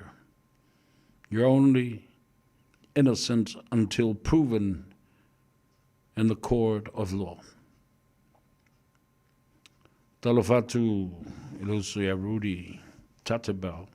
Louis Kunwayu Emanuelu Filafwai Jacopo. Talofatu watching you from South Park in Poland. Talofai. O hau me ofo ina Emanuelu. O se whaiwhi au talai po se wha misionale. Ya po ngalue ai ina wha waiteimi. Ya po se kon kalate foi le malo po se tangata ta alo foi. E se le totele I lato. O lo o ua fa mautu isi atunu o Europa mala tu Asia. Ya fatalo fatu le Emanuelu. Ya ma fa maluia to foi ya te oe. Ia pa fai o lo e no fo mo ia I polani. Fa mai Filipi alo ese. Te loli sa vea. Wa levan tau no ese isala elu mai Palestina. A mana tua fo I le valo anga lea. O lo tali tonu, o lo valo ia fo I le tuspa ia ma le fionga pa ia le tua. O Palestina, o le a toea nga I mai I ai tu a inga e se fulu ma le lua o Israelu e poto ai. O na I loa ai lea, o lata mai aso e ngata ai ma le unga o taimi. E toea fio mai ai le li faola I le lang. Ale fai tautusi. Ma wawa ai walo anga ma whea ngainga na osi e le atua mai salaeru. Ma o lato wau ngata ma. O lo tu ina atua I Palestina. O le ele pa ia ma le ele o le tofi. E toe wha mau popo ai a inga uma o I tu a inga sfulma le lua o Israel. Le lavala o tatu baba iai. E tau le ao, tau le po. A wā sapu lea malosi e tangata o le Hamas. A re wā matau na toi anga I mai ai Israelu. Ina ia toi whaafu I atu, Gaza Strip, whapena fo I ele o Palestina, ia I lato. O lato ele o uma na walu ia. E toi whaapoto ai tu a inga sfulma le lua o Israel. Ia.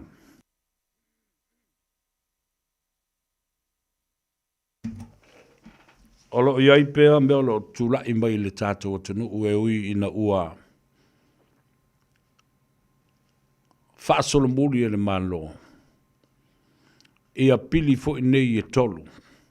Ma le te unga o le whaavaya nā lai o le mafua o le vevesi. Ma tau ma whai e tuli le fonga ftalai. Ona o le whao ngā ina o lana pālota. O se sui us fono o le pānemene. Na atoa ma maua ai le lua vai tolu e sui e le whaavai. Ma tia I ai le tula fono le o lo pisa I nei tangata. Le vaenga wha tolu ma le vaenga wha. O le toe la langa mai. O mata upu ora. Ta I se lau tausanga talu na mai o na whaia I ai wha I unga. E misa I tangata ma masa ai le totu leo tō whaafonga tunei. Mata tia le misa I laia. I le asona nafi. I le vale o ta maloloa mai le afio anga o whale asiu, ma le afio anga o tofu lele. Na whao ngā isa pelu, whao ngā isi a upenga matautia. Ia, la o lo ta oto I le whale mai se tane 5 tasi tausanga, le matua. Mai whale asiu. Ona o le onga. O manuanga na mafua mai I le anga ese. Whao ngā I nisi. I le misa le na whai ana. E mafua nei mea. Mafua mai ai pili whavalvalea ia le na pasia nei. O pili e tolu ma le swing o le whabae lus fulu. Pea na ufai atu. Tusi le tula fono e au noa ma le mafau fau. Mase tō wha. E mauti noa ai o le asaunga le mūtangata. Awe whaafonga le tunu ui le mātanoanga wha marasunga le pali tele le ali I Office City. E winga le tusi ina o le nei tula fono. O le tula fono whaafonvalea. Ioe. Nala na le whaapoiponga le ungari I e vālea. Tula ul whaafonga le tunu leanga mawhau leanga ul. Manatu whaapito. Nā lai ona whaavae le tula fono matusia le tula fono le nei. E ta lepe ai whai unga wa lewa ona ta atitia wa au tau sa ngā o ta atitia e le toi whaia I aini. Nisi I unga whaamsinonga. Ao le telefo o isi mata upu le tula I mai lama. o whai unga wa umana whaia iai le urua I suenga ma le sa iliringa. Whaia iai le whai unga, toi ave le whamisinonga o pili. Toi whaia fo iai lesi whai unga I le tarusanga pili. Alale mena tupu. Na toi sui fo I e tangata nei.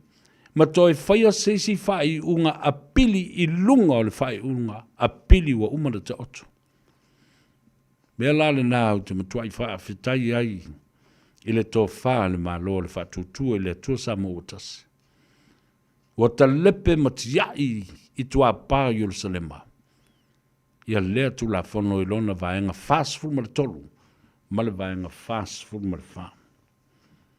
Ia. O tu la whono lava masa ai le toto ma le tu la whono. E whasio te listangata. Wha ngā le whana. Wha ngā a upenga. Ia maso se tu ai ngā a wala lava. E whaari ai le ma e a ma le lima keke o liskangaka. Ma fuia, whanua. Tua oi. O mea sina. O ngase I o malo tātou te whewhe iai. Ngase o mea sina le atunu. Awaia. Awaia o ti ele tangata. Na tusi le tu la whono e au noa ma le mafau I le saunga le mu o tangata. A o le ale me o le atupu mai ei. What is the legal remedy to protect people from such pieces of badly drafted and ill-conceived legislation? Tu la whono whavalvalea. Ma fua mai I se urunga li I malala whaipoiponga e valea ma I tō oile whawhine whanau mai o le pepe whavalvalea o le tula whono le nā lea ua tātou whawhitai ai le whaasolo muli ma tia I tua pāo Yerusalema pe tia I tua pāo Yeriko whatalo whatu I le usopele le au fionga le au pepe wili ia po lau fionga fo I tau le papa. Whaftai mo le whilo inga I le so o lo lo fo I aso tāte na tā vala ai. Ia. Oe lava le usopele ma le usomatua. Whaftai le tu o lo maua lo soifua nā lei. O nā o lo tu mau fo I lo au le lei. Ma lo malos. Ia whapanuia le tua pe a whai e toi te liu le whai ngā malanga. Po whea lava. O le ua ngā I ai. I le mea lai no foi I a lau mana mea ua eru mamao I le lo. Ia. Whatalo whatu. Ia Katie a Vito. Talo for Katie. Ia whapea Elisabetta Tito. Watching you, Seville Boliva'a and Daisy Apisala from Melbourne. Alola sei fua manuia. O mataua nonu, talofa mataua nonu. Ia whapena fo ia le fionga ia fuatino. Tongia, tofilau, leo ngā upu tomuli. Watching you, Seville from Brisbane. And it is 3:20 p.m. here in Queensland. Tala fai ia malo whaftai wa taunu o te fwoi malmanuia o a oe o te wabaatu e te Brisbane I Queensland e lesi vai aso o wāt fwoi wa e lea atu o I Perth in Western Australia pui le tua ta fai fwoi o le atu e te liu a nga I atu e ta whao maewa fwoi maisi ma siasi whanau ona a watu ai pēr leo le whautuanga I le whaafonga mai a le atunu. Ina ia lava papale masoala upule I le vā tapuia. O ani whese inga e tula mai I le vāo nuu mawhio anga. Whapena fōi I tu malo. Lea vanoa le whamsinonga. Lea o toi fōi le whamsinonga I le mea na sauai. O toi le liu le vai o sina. Ma ua toe tafe I le mea na tafe mai ai. Ma toe tu ina tuai lea ia tatau, ale tangata Samoa, e ave ai le mata upu le whaamsinonga mawalunga o le whaamsinonga o tātu sanga pili. Lea na tātou le toi maua nei, ma ave e se ai lea ia te tau o tangata. Ta fe i se tele o le toto masaa. Pe ana le whaia nei le te unga lea. Na vevesi ai nei, matua ia, le soli tu la whono o le whaia o le pālonta le whongwhtelei. Mkau kia, Ya, le ala la le na, e tā uai, le so le pule. O pe i le whaamsinonga e whaamārmula mamai. O e sila mawaba ai i whai unga o whaamsinonga, o lewa na uma na whai. A wā sini ngā lima, a wā fo i mata upu, e te tau ona toe taula i ai le wa ai, ia po o le tulanga fo i o le judiciary review, o le toi loina, o le awala na whaatino e le whaamsinonga. How was the process carried out? Tā uana nā. Ia, mai o lau fo i lea tu o lalo. Wa e pei o ana le la. Lea fo i mana nafi. Na wha mai ai ia le mata upu. Na toe e apili ai e le fiu anga o le visa le moa. Ia le mata upu mawhenga. Ia te am. E le toi eisa u wha matalanga e tu inatu. Pe au i le tū lea, pe au i le si tū lea. O le mea tā ua, o le o le wha msinonga. Ina ia mawhai o na whesoso ni atu le wha masino ma le wha msinonga. Ma wha msinonga ua uma o na ta oto la tu tali ma tāru sanga pili. Le mta upu lea ma le mta upu. I le vā lea o whenga. Pa pe fo i le fiu ango. Le vi sale moa. Tala noa. Fe tu fai. Sa ili ma fili le tō whāma le whautanga. Soa le pule. Ina ia maua le file mu. Ma ia tausi pea. Ia le tūlanga o le vāna no whai ma le whāra whandi. Awane toi tupu mai ni misa ma ni mea whapenei e mai mawele sui fua ma le ola. Mai se nuu nei. O lo o vevesi pea.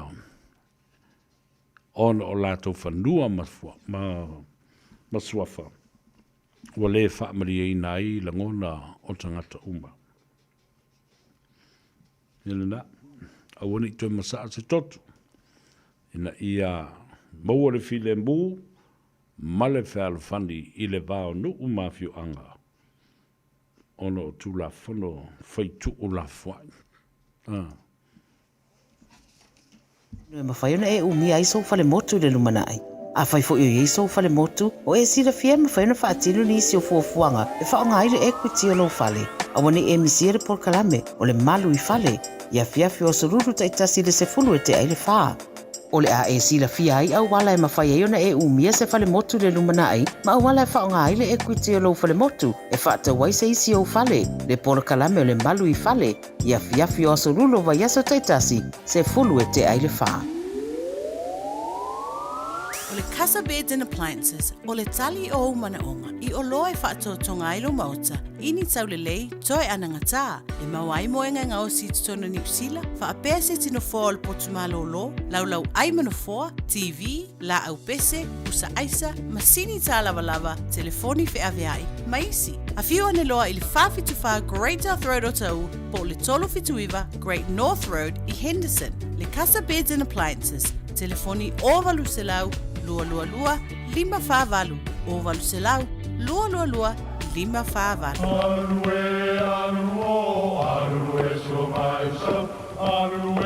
O Samoa o le atunu ua mai au na tofi.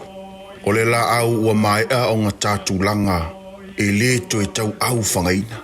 O le vai fo i ua malili ua mai au na saiki. A o lau polo kalame o le vau filifili. Ua na o se toi wha amanatu.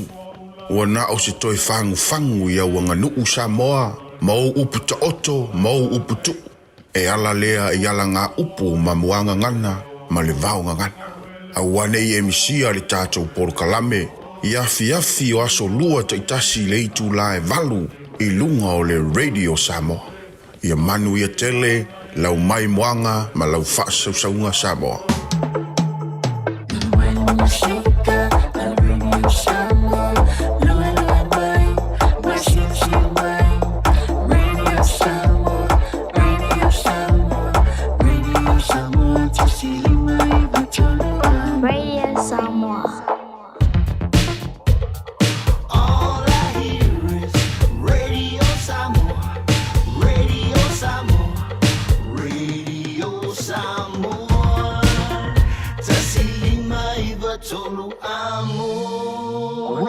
Samoa, kasilima i wakoro amo. Wao, ua puniti ai o le la. Ua o mailo ufano anoa. Ma fau ngā, tupu pea ia so uma. Vai lo utino talua i o e funa. Olo faile gatamai. Se ilonga o leo tina te mawhai. Ae tuia, saula vau se aso. E mawai se tali o nai o manao. Le amatanga. Mai le amatanga o le taua mafutanga. Salilo yo manatu, i ufa penei. Liu I pala ma pefu.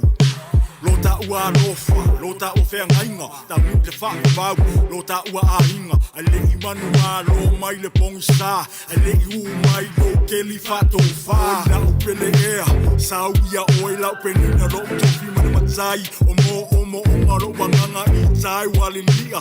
Funa pe moa ua oi mata. Vai ai sau ta elenga I petesa. I o foi na atua nei mo oi. E au pea oi, o tau yo amionga. E malu wai la fasili. Fitu o le langi se tama. Se a o le sami se tala no mai. Uomo le la sa o le bonisa. Uale lo tu ai o folinga. Se I fofo mali e se atu. Pua ngati a mamala. Whaate awawe ese atu roa. O ia malona sa tau o si aula. Ua oule la wafo I amo. Sa amo mai I le tae au. Se taunu I le pongisa. Le nei a venga mamafa. Sai ai lo nei loto. Ia liu lo fatu I si ma. Talu ai lo fata mala. Tali tonu foi ai lo tangata. I le au fia loto le anga. I le vai taimi o le whaingata. Pālona tinga ua tai mai. Lima se laua fasili. Lima se laua fasili. Sue I pulotu te kali. Yo loi mata maling. Oe lava o si au tai mane moni. Now fili ai le whaamau. Malo utali tonu. Ola ulava sa eli. Eleva veo na umai lokeli. Ni alaba Pai sau kasi mai. Fitu o le langi se itama. Se a o le sami se tala no mai. Tole la saule bonisa. Ualo tu ai o folinga. Fitu o le langi se itama. Se a o le sami se tala no mai. Tole la saule bonisa.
Samoa.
Everything you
Ia le da, le tautua mo oe le si fongo Samoa wha fianga so I filo I o le madawa o ngā luenga. Ia wha pia fo I le ngā Gagaifo Faiva o le atunu.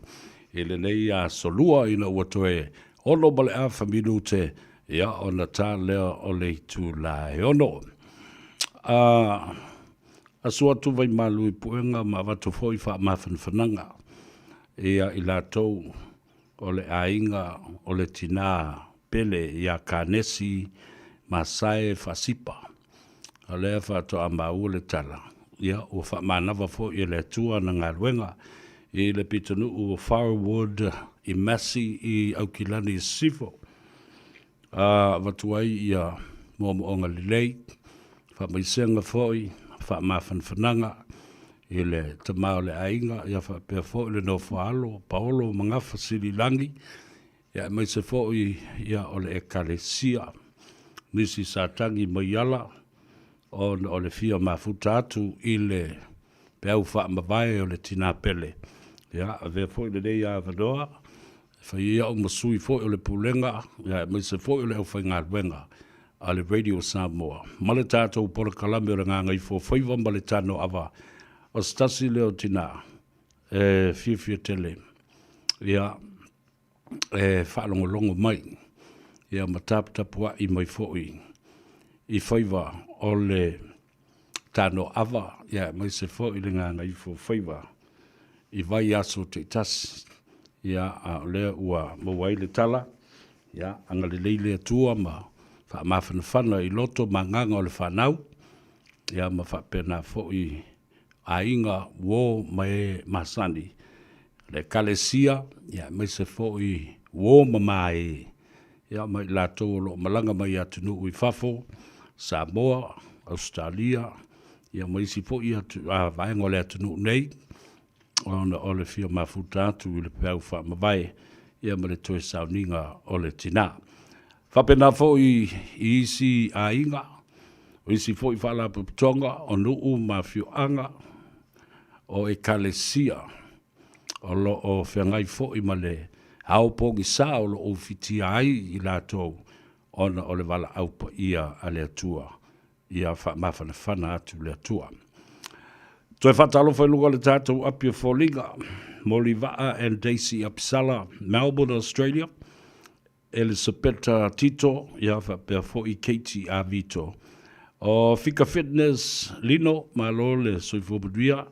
Whaftai mo le nā ngā luenga le leo lo mwhoi on so soni ai whatu mawina ia le soifua maloloina ia ma le fitness o tātou tangata ia tā ua le anga ia ne le Fika Fitness nā le iele sunga lino manua ia mawai le si mano si wha popo ia mapa uoi mauponga ia o tōsi sila mai ia o latu nei whafu au mai lo ma le jacket e whai oa matua I malulu ele ngata I tono le air conditioner le o le tātou potu whaasale lau ai whapena fo I whafo o le matua I malulu leo wa ngā I mai ai ia tātou I Aukilani New Zealand ia maso o se vaenga lava New Zealand le teimi le dei pe o na lapta I ai ia le tele o timunga ma le malulu I Canterbury rana winga kala estete wha solo tua I Dunedin ma Otago Isi ia no whanga lo o lapta I ai le mamafa o tibunga o lo o pa uwai. Lo me tui tama talo whalawa o lola matai. Lola matai. Tango e wha mawifo le tānu mera. Molau oka o le vai. O le o lua tasi, lua iwa wha, fitu iwa, lua fitu. So e wha whonga le numera nā lola. O le o lua tasi, lua iwa wha, fitu iwa, lua fitu. Wala au maia upe a umale tātou por kalamele dei, ia ona whaiele o se tātala. Ino sia whatumiti tipi soli, tālo whalawa, mālole soifu manuia, mālo atu I ngā luenga le lei, o tau I lungo le ala tele, I le toi fo I atu I mauta malawa ma ainga, ia utangia. Rea le whaai tete, I lungo le ala tele, teimi ale lei o poloka whaasolo atoa, ia awala ia tau na matala ma matalia tate o lava e whaakako o ina wala ma whaapupula le leo mata ia po o fonga foi ina ia awe ke kaukuri moe ai lunga o le awala. A ea. Ua mawhai o le aura tula polo kalame le leimo o ia so taitasi ona o le langolango malo si le fale maliu a se alo le atunuu o ese tātupu Funeral Directors i Manukau City. O kalame le maoe, talo whalau. E to o tauta lau le pasese o le Aegina na matu tu o Brisbane. I le aso luas fumale fitu Januari, lua o lua tolu. I le tasi le au li whamua moe tau nuu i au kilani. I le fitu I le afiafi. Uma le lua I tula. O le mātou whainga malanga I lunga le vaina mini mo. Wa mātou ona tu I lalo I ala vaa. Wa la talasa I au kilani. Wa mātou vai atu. E pei halu solo muli le malele. Na umi lava ona whata milo I ale valele lunga o le ea. Wa te ama mau le taimi sa tau ona tau nuai I au kilani. Ai wala mai loa le kapteni. Ua le mawhai ona matutu lau le. Ona ua lolo vaia atoa ia au kilani. Ona le tonu o le tau, o le anga le tau. Le matau te taa milo. O whata le tale pe mawhai, ona tu lau ele le ba. Pele ai. Ia o le taimi lea. Ia o sui ai la ngona. Wa ai atu. Wa iai le popo lenga le to tele o tangata. Ia ua a fia tuai mo fo ima. Ma unei. Ona upu nou lea. Ma whai lau ta talo. O upu muli la o lau ta talo. Nau whapea. Lea tuai. Wai ea. Wana o se au na ea. Talo whai.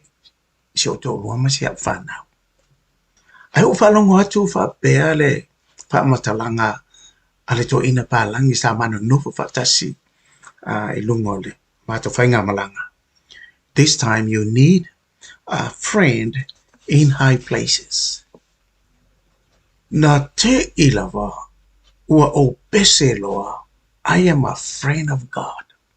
O a ua le woa le tua. Ia kopo lua wha ipo lua suma le toru. Whai mai na wha tua Abrahamo I le tua. Ona ta ua ilo o ia. O le woa le tua. Ia winga o le talina o lau te talo. Na o pese ai lava lea. O hau o le woa le tua le taimi atua na mato yei lunga. O le vani madimo na o pese. I am a friend of God. Na le liu le mato vaanga I Christ tete. Na mato tula o ele manuia. O le lava la o te pese o hau o le woa le tua. Ia pese roa. O oio le woa le tua, ma mani tua, ele lei mo oi.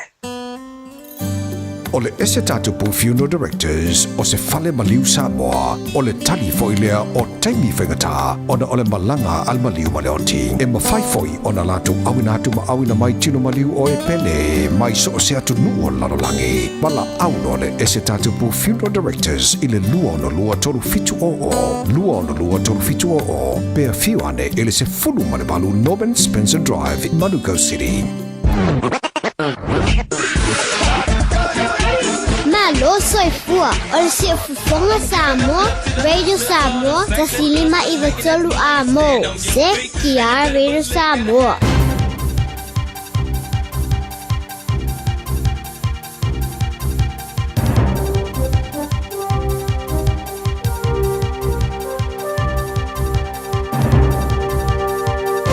In this update, Leader of the House Chris Bishop says he doesn't want distractions during budget week. Parliament's adjourned debate this afternoon on the Privileges Committee's suspension recommendations for Te Pāti Māori MPs who did a haka during the Treaty Principles Bill's vote. The proposal was to suspend co-leaders Rawiri Waititi and Debbie Ngarewa Paka for 21 days and Hana Rāwhiti Maipi Clark for 7. Chris Bishop says it will still be dealt with on June 5. Things would be different if the Maori, or might be different if the Maori Party showed any contrition whatsoever. But you've got to remember, they haven't turned up to the committee, they've never apologised, they basically don't recognise the jurisdiction of the Privileges Committee. Ukraine and Russia are no closer to a ceasefire, despite Donald Trump's calls today with their leaders. The US President says he's spoken to Vladimir Putin and Volodymyr Zelensky, and the countries will start working towards a ceasefire and an end to war. US-based Russian activist Garry Kasparov told CNN the reality is Trump's failing to stand up to Putin. Putin is laughing at him. He didn't even come back to Moscow. He spoke to him from a music school in the obscure place in the south of Russia. More job losses in Timaru. 9 jobs have been axed at DB Draft after a drop in production, and 600 lost jobs when Smithfield Meatworks closed in December. A major district council restructures reportedly impacting dozens. Timaru Mayor Nigel Bowen says it's tough, but the local economy's resilient. It's just a reality of the challenges, and the Timaru District Council were not immune from that. A tough operating environment for businesses. There's lots of cost out there, and businesses have to look really hard at themselves. And Auckland Museum hopes to reopen as quickly as possible. It discovered asbestos 10 days ago, some patches dating back to 1929. Chief Executive David Reeves says clean-up is slow. It's such a complex building that every now and then we do still find little pockets that haven't been previously discovered. That's news. In sports, some added spice to the build-up for Saturday's second leg of the A-League football semi-final between Auckland FC and Melbourne Victory in Auckland. Victory winger Daniel Azani says it was a nothing ball that led to Logan Rogerson's goal that gave Auckland a 1-0 lead after the opening leg in Melbourne. Rogerson's backed up what was an 8th assist of the season for teammate Francis de Vries. Well, he's done it numerous times this season, so that nothing ball has helped us win a Premier's plate. Sonny Bill Williams has teased his upcoming boxing bout against Paul Gallen will bring out a dark side in him. Williams will face Gallen in Sydney on July 16. He insists he'll need to tap into a different state of mind due to their history. That's sport. They say one more so on my eye, so more so vale. That's how it was growing up in my valley. But it was so obscene the whole Tātou talai vai whanua I le ngangana Peritania le nā o tāwalunga tuaila o nanga fo I mō le nei aso ia tātou talafo I vai whanua I le ngangana Peritania tātou tālia lupe maunu le aso atai au la moa I seisi whaapoponga ia o wala fo I le sila fia o mea o lo tutupu le loto I whale o New Zealand nei o tau whaafonga mai la ua ave ia nisi e to a wha o le pāti e te Māori Pāti I le komiti whaafoe o amionga tū mau ia po tū la whono tū mau le mauta. E na ua lauina I le pili fo I lea a David Seymour e winga I le talepe o le tū la whono le Treaty of Waitangi. Ia ai sasai le Māori Pāti ia le tūlou whaafonga le tunu. Ia le pepa fo I lele o lo tū CIE ia le pili e winga le te iriti o Waitangi. Nāna o mana sai o le pili po le tula fono le nā osolo mo le haka Māori. Lea la, na whaasala ina I loa le whonga whitelai. Ina ia o mai e tū I luma. I le suenga sa whaia e le komiti o tula fono tu mau, mā mionga tāua loa I tono le mau ta fono ma le palemene o New Zealand. Ai fe au tu foi, e le o mai. E le o si usta I le komiti o tu la fono tu mau. Ma mionga ta waloa. E umatu le haka le na ai oso mai ma le haka tangata maoli foi. Le le no atu e tapua I le aso le I lunga le public gallery. Ia ma tiri ai lava. Le ti ngā o le fai ai o le fonga fitalai. Le mea la le na. O le o fai ai I le fai unga. O le a whaamalolo ma le palemene le tū mau mo le luas ful ma le tasi aso. Le aini tutongi. Ia, o lo whelaflafua I pea le mauta. Po le ale me whai ia I la tau nei. Ai, I le tātou polokalame le le whatua umatu nei o le ele leimo oe, le tā ua le sunga le whawhenga inga. E winga le lātou malanga le vālele. Na le mawhai ona tūlau ele le vālele I au ke lari nei ona o le tūlanga o le whale tonu o le talo le tau. Na o ila ia lea ma tūlau ele ma land saunga le mui ka le stete. E toi tata I ilo mawhau I tua. O la ua mbio lea pe a whai o te alu malanga. Pe alu o whea lava lalulangi, lea tunu o lalulangi o te anga iai. au te nofo ma tapuai ma te talo fo ina ia taunu umalman bia le whainga malanga. O le taimi lava, e papai ai ia pau lai tuo le valele. Ai mai tauina lava pe atatu uo i Samoa. E ese lava ia le whainga malanga e taunu u Samoa. Po whea lava, e papai loa ia pau lai tua i lalo lau ele, ua tu lau ele. Ai le pau lai numa. O te pati, e whapene al pati, ma whawhitai i le atua. Ia, e mai tau wala e tangata fo i le malanga po sesi o nofo i au tafa. E pe whaatolu lava no pati vapea. Anu sili maila i leo se toina po se ola matua. Oh, why are you clapping? Oh, Fatu. Well, it's a gesture of being grateful and appreciation for our landing safely in Samoa or wherever the country you're going to.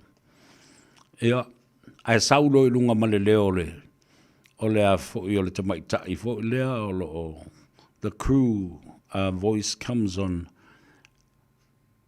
and says, o le mea mo mua sau, ia, whaafitai I le atua o tātou taunu o mai ma le manuia le whainga malanga. Welcome to Samoa. Whaafitai le atua, o upuna whai mai. E te le ia lua I sisi fua wa lele, wa o whalongo ai o whai e se tangata se mea whapena. O le taunu ua o le taunu, ai o le alu la lea I Samoa. It is a special thing to hear, to actually hear somebody saying, whaafitai I le atua, ua tātou taunu o mai ma le manuia, mo tūlau ele I Samoa nei. I le malai wa lele I whaleolo ma le manuia. So, ia tau laia, le whalana sau noa, ia I le whaafenginga, I le porakalame le leimo oe. Ia, ese le tau e tau. I malanga I e tolu sanga I le lo. I le tātou tāpua inga le tāwhatolu. I le lauwina whaatolu mulimuli o le tātou sitseni New Zealand leana toi whafo I mai. O le toi malanga maila I au kilani nei ina ua mai a le whaitaunga lon tolu maua mauti no ai ua pasia matali ina New Zealand le tātou tūla whanu le sitseni New Zealand Samoa. Nei le mea na tupu wai le lo. I le masi I lunga le valele. A o le aso tonu lea. O le matua matautia o ti munga whapea fo I le malo losi o matangi. Ai le isa ule matova. Sa masani no tilo mai lalo. Ma I waa ie o atu e tūlau ele. Manisi fo I waa e malang e masangi lunga. E te wawa aia I ai e peo ni lau pepa fo I lele apa au ole. Apa ole valele. Ele alu lunga toi sau lalo pi toi tifa whapena o balale bena tupu le matova. Na ia le whaatununga. Ma le lapata inga e te tau ona delay le matova. Ia se I tau pē le matangi. Ai lea, I fia poko ale, I le pailate. O na whae leo le wa, mātou o mailoa, wa umi o na tū lunga le runway. O wa leo o ta ofi wa lele le mwhai on toi tū lau ele se wa lele. Ai le ma whai fo o na toi masangi ese, malu ese mai ia se wa lele mai I le malai wa lele Wellington, na fo isi le fia lele I le malu le atinu. Le anga lava le malai wa lele e ese le matautia o le malo losi o matangi fa I o le fa ifo le wa lele lalo. Ia o le tamo e fo I male alu la toa le wa lele. I le runway a o le io o ina masangi lunga. O le mea na tupu. Na ufa matala, ae langa sa au wata mafa matala o na sa iei nisi sa mua sa mato malanga fatasi e le asole. Ina ua anga I lunga le valele. Na sao sawa tu lava le runway. Na o olo I le teimi la masangi I whapena I tifa lo ma le valele whapea. Na toi titi a toi papai la lo le apa le tūtau matau le sa unofo ai. Mai whaalonga tu pe o le a mawhati fo i lea se vale. O tangata la ua whi nei, ai tasi ale leo, o le tangata na u whaalonga, o wala au i le uingo. Wale wala au i lea tua, wala au le tangata i le uingo. Ai whapea, ai au te whao la se vale le ma sefe mai se vale, ka wawa ai ka inga. Ai, ma honga i wholo i longa mai, wai, le vea, taua. Maro whapea tua. O yo si usol te whono le whono whawhutua Samoa. Le fionga a tofi lau te stan. Le o whakwe ke e mai kia were e ne kua. E ke wara au no ingo ai, ne wara au lea kuai. Alofa mai. E reo au se whahola, sani. Ya, mātou tali e lewa fo ina ua tau nu mai le whaingamanga. Mātou mo le fionga i apalota i vau.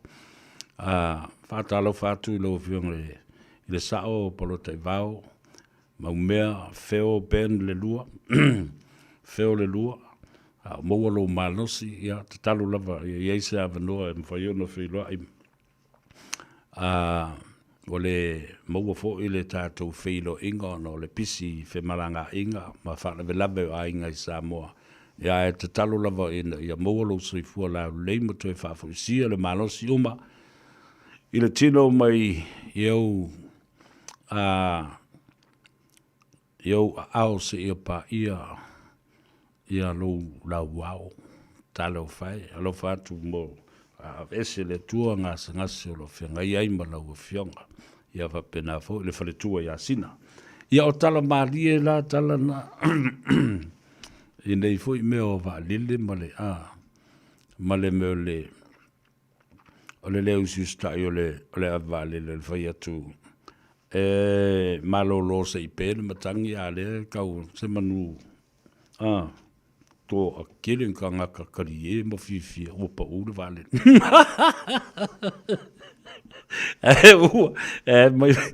mai fata si ele foi lo tu si ma le fono ma le te fono le fono fo tu asa ya ai hafetai ile atua o le manu malo o le finunga le la le ano mai ai ma le manuia ia ma o tonu fo sa pui ma te iala le atua sa ia whaatawhai ia o vale ma wha moe fo i le pēa ulanga vale ia e whaatau nuu mai le whainga malanga ma le manuia e lunga nei ia ma matua i le tala fia e na ua taulau o le wha moe ma tafa ia le finangalo o New Zealand wha fo i le sitiseni a Samoa o le lato wai ia ta tau le na pau le vaenga o ngā lurue ne iai i le mātou komiti ia mātou nei sa whiangai ma ia whinaunga o le tūlanga lea ina ia whaamatangatanga ai ia loa tanga o le sefulu tausanga fo lea e te tau wai ona e nofo ma o mau lo sitiseni New Zealand whaato ama whai lea ona e anga waa e le full pension po le full superannuation o le finanga lo nei e le toe mana mi ai le fasiringia o le malo e whai mai se tu la fono wha pale mene pa o le kapeneta foi o le finanga lea ia o le tau mawhai lea ina ia whai a pēr tātou tusi ma tātou submissions e watu i minister ai maise o le matanga luenga o lo vaia i le pension ia po le Ministry of Social Development o le mata upula lea ina ia mawhai ai o na ave e sea le sefulu tausanga lea maia i la tau na maua le whaamrianga whaapitoa lea a special exemption in terms of a departmental policy variation or change. E whaatawhia ai ma ave ese ai le sefulu tausanga le nao. E ui lea, ia o lo whai pēle whinaunga le mata upule nā. Ai mō le temi nei, whaftai le atua o lo mwhai o na maua le tātou emergency benefit. Mana tua la, o le emergency benefit le na. A whai e malanga mai ia la tātou tina, o whawhitai I le tua. Ina ua mai ona te ria ina fo le citizeni o le tina o le nei ainga. Si o mātou tina matua. Ia la whaitele, le ulua I ali I so alo wha pale mata o le alofa la vea. E oina ua whai ilangi le wholaunga le toina. A o leo ua maua e le ono matua ia lea wha manuianga o le citizeni New Zealand. A whafonga la I Samoa le mata upule ne, te tau na longo puia li. Ai mai se o tau ia tāpena mai citizeni o tau matua I Samoa. Maanga I mai I nei. Mao atu I le social ministry. Ministry of Social Development pula work and income support. Whaalongo le lei I fesili mai e tangata ia o loo ngā rurue. Langa lātou te sue vale ma fesili vale fua isi matau. A saula le tina po le tamama I Samoa e tauna tā pā se tusi mai le nupi wha. O le tusi le nā mai le nupi wha e wha mao ni ai. Le saula lo matua I nei po o le toia ina. Ua saula no fo mau. E lei fo se mea e toi tali atu ai ia I la tau ia o lo o suesueina le mata upu I departments nei. Fai o leo sau le toi ina po le matua e no fo mau. Ioi. Leo sau I le atunu u na vea ave esea ia le latou no fo mau. E lei ani tala telefil na mea leo sau lo matua e no fo. Ioi. O la ua mai ma le tusi mai o le nupi wha. Ua tusi mai ai. O le nā ua luatu lo ona matua. A ua tāpunia fo'i. Malana pensione I nei Samoa. Ia. O le mea le nā e whai. E le ai ase me popole ai toi tau tali atu. Pau me o saulo matua e no whamau. O saulo to ina e no whamau. Lea fo mai le tusi e le nupi wha. Ona taofi leo lau pensiona I Samoa, ai olo e apalai lau pensiona I nei, e tauna whai fo I lau IRD, le numera le au mai I le Inland Revenues Department, e tau fo I ona whai sau bank account. Me umalawa na e te tau na whai. Ia, o le tusi la le nā, o leo au mai, ave le kopi a nga I le work and income support, e loai, la ua tipi motua la u pensione I Samoa, a lela atali le whaamnianga lela amai nei, o le emergency benefit, e le vā o le tolu se lau, ma le tolu se lau valu sfuru. Lea fo I la wanga waa I lo ma le tina po le tama, I lona taunu mai. I le anga I e whai I e siaki le whale mai po o le family doctor, e au noa ma se tongi. Tala fo I vai o le mea la mai tasi. O nga waa fo I leo I tātou. Nai o tātou mātua. Whaalongo le mai o tau ria vai a mātua. E te le mao ngā ia le information le vatu nei. A whai fo I le mawhai ona maua mapu e maua atoa. E mawhai ona e wala au mai le telefonia le ātou sa vea fsosoni e toi matu e vatu isi mata upule na. O lua tasi, lua iwa wha, fitu iwa lua fitu. Ia polo wala wane I le telenga a tele aima le maftanga le ASA Foundation. O le olua tasi, ono tasi valu, o whalua. Numera na e lua mwhauna e wala au iai, I telenga a tele ai. Olua tasi, ono tasi valu, o whalua. Ia polo numera le a tausavea. O le o lua tasi, lua iwa wha. Fitu iwa lua fitu. Mai ole na. Ia o na anga waa fo ile whaatomu ia le form. E mawhai ai o na watu se tālo sanga. Mō whale o tangata mātua. E anga I lava iai ia tangata mātua ia. E mesina I o tātou mātua ia o malanga mai. O le fo mai. Whaale a inga po le family doctor. O le ki ma le tatala le nā. O whaamanuianga umalawa e mana o mia e le toina ma le o le matua. A wafoi. O I e tusi ai le fo mai a watu le referral po o ai lava le vaenga o le disability, au mai le na fua, whata vale vale o le tō ina po le o le matua. O mai ia tangata o le housing mal disability, e whai ia le na fua le o le ramp, e mo ape a whai e mawalunga le whastepu, e mo whai o na whata vale ai a ngā i tutolu ma whafu, e mo whai o na whai me e apa ma pi ai me o pā i e si o i tutonu o le whale tā ele, ia po le whale le tā ua fōi. Ia, o mea tā ua nā e tā ua māla malama ma fau iai. Ia o whamrianga nā mo tātou mātua. Ia, o te ata i le talalo, te nā o whakalo whai le whinge Māori, i loma kua Māori, o le wanga fia sau. Le wanga fia sau i lea kungu unga soi fua mai ai. Ia ona sa ila e whaatai o le nā ua mawalo sitseni. Ia whaatai tali lau tus for lau. Low New Zealand passport. Talo whai siu. Tina, alo whatele tu mam mo oe le lei fo ia whiawhia wā. E tapta pua i mai lava ia sio mātou tina. Ia langa o whai langi le fōlanga fo ia le te mam. I ngā ruenga e whai, ma le tautua o le whai, o le ala le nā o le manuia o mea e whai.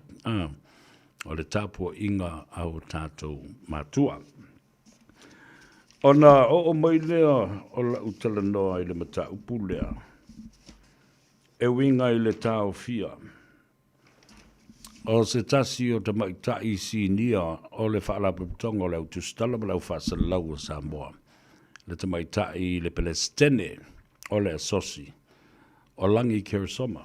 Nā langi Kerisoma foi o lo ngalue. E le tātou newspaper o le Talamua ma le tātou Pola Kalambe le nā i lalo o le teita inga le fionga le Rifaton City. Le fionga a whaumui nā. A pulu Lance Polu po le fionga fo i le pātū. O le talala na salalau. Na tā ua ai le whao ngā e se tasi o se saini.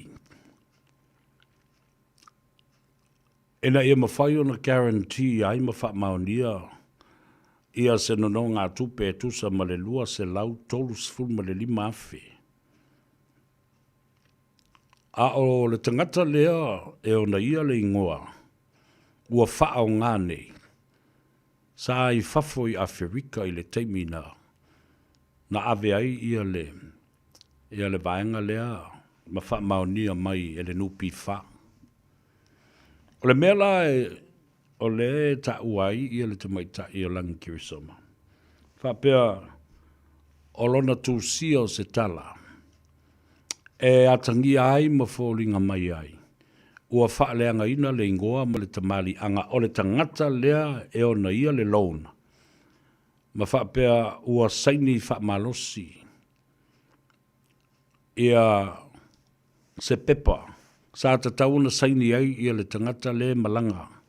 O la oi fafu. O le ala la le na. Whamaina umi na iai le tala lea sa tusi ina ia mawhaiu na whaasalawina. Ai le i whaasalawina mua mua. Pangalea. E le lewa a walu le tusi i tua. Walu le tala i tua. Walo lomi le tala na tusia e le tamaita i o langi. Ai, o nisi o manu manunga i le mata upule nei. Ona sa iai i lātou. E maurulunga o lātou tofinga i le tunuu. Sa foringa mai ai o se mata upu patino lava i le vā. O so o tanga whaale a inga. Sa manatu e te tau na teu teu i tua. Ai pangalea. Leanga ua lea lea i le ea. I lo ula tali tonunga. Leanga o le mata upule nei, manatua, o se mata upu sa whatu langa, o se mata upu sa vili whaale tu la fono. A civil matter, not a criminal matter. Pe tai o no leana toi au mai ia le tu la fono le tu le epa, o no le tele o tangata wanga i lunga o le social media, ia malalafo mai e fo i tua inga i le sunga tu le epa. Malana whainga malo. Nā lai ona toi au mai le mata upu lea ua wha al tū la whanoina. E wha ingoina o le Criminal Liable Act. Whai e ona maulias tangata nā te whaia ni wha asalaunga le sao. Ma ni wha asalaunga e tau wha aleanga ai i se tangata ai le wha a maonia. O le mafuanga la le nā o le tau fia o le tamaita i Pelestene o le asosi o le autustala. Ia ma o lo i luma nei o le whaamsinonga. Ia ma o le atu la i le asolus fuma le wha o iuni e tali o na molianga. O le mataupu o lo whapea mai ai. O le whaasea ma le tangi le tangata lea e ona ia le loonu lea ua whaamalo si ai le sainias tangata e le i taunu o mai i lau whanua me ele i le teimina approve ai le loan a o ia le guarantor ua whaanga ina ai lana saini a o lo i whafo atu o Samoa. E le stama i tupe la le lua se lau tolu sifuma le lima afi. Ai o te loa o se vaenga o le puipuinga o le tamaita i Pelestene o le asosia tātou o le autustala. Au te manatu sa te tau wai o na tu inatu le avanoa. I le tangata lea na whaia le saini whaamanos. Ina ia whai mai sana whaamatalanga. Masona manatu e winga i le tala a o le i tūsia. Ma whaasala wina whalawe tele. O lo la nā tali tonunga ia ia tu sai ma tu la fono codes and ethics and principles of practice with broadcasting standard authority or even written material as journalists and broadcasters. Ta wala na o le au ili o au ili manino male mautinoa fatasi ai male fa mautuina. The sources of the information, and not only that, is giving time as only natural justice to have an opinion from those who are involved in the story. Tangata o loanga I ai ia whamatalanga. Se tali mai, po o lea, le sao, pe whamaoni, ia tala ua le ea, ma ua whaasala wina. E le toi mawhai ona toi pu e mai. Ea o le tautonga le nā, o lo iai lea matau. Ai tātou tāria lupe maunu. Nā so luas fulma le whao iuni. Tula iai ia le te maitai Pelestene o le tātou asosia le autu stala I Samoa. JAWS, the Journalist Association of Western Samoa. Langi ki soma. O le tatalo, ina ia manino ma malamalama ma ia whapena fo i ona maua le tō whā le lei lau fionga le te maitai Pelestene. E tali atuai, ini tu o inga. Ma sila e foi. E nisi awala awa o le mele o te vava ai atune iai. There is a conflict of interest. Ono so tanga faa, tangata faa le ainga. Ia le mele e ta oto mai lumai. Ia. Tālu si ia. Molo tele I lau fionga le tamaitai Pelestene o le tātou sosi. Ia, mawhapena fo I ona maua pēr le nganga o le whinau. Ia mawhatino pēr le tātou ngā ruenga. Tu sai ma tātou tu la fono, tu mau ma tu la fono. Alo ia, e whatino el tātou ngā ruenga. Ai malolo tele I lau fionga le Pelestene. Tele nei fo I tausanga o tātou mafuta pēr I le sosi. Ia mangaruenga tā ua o lo o tau la mua ai ia mawhapena o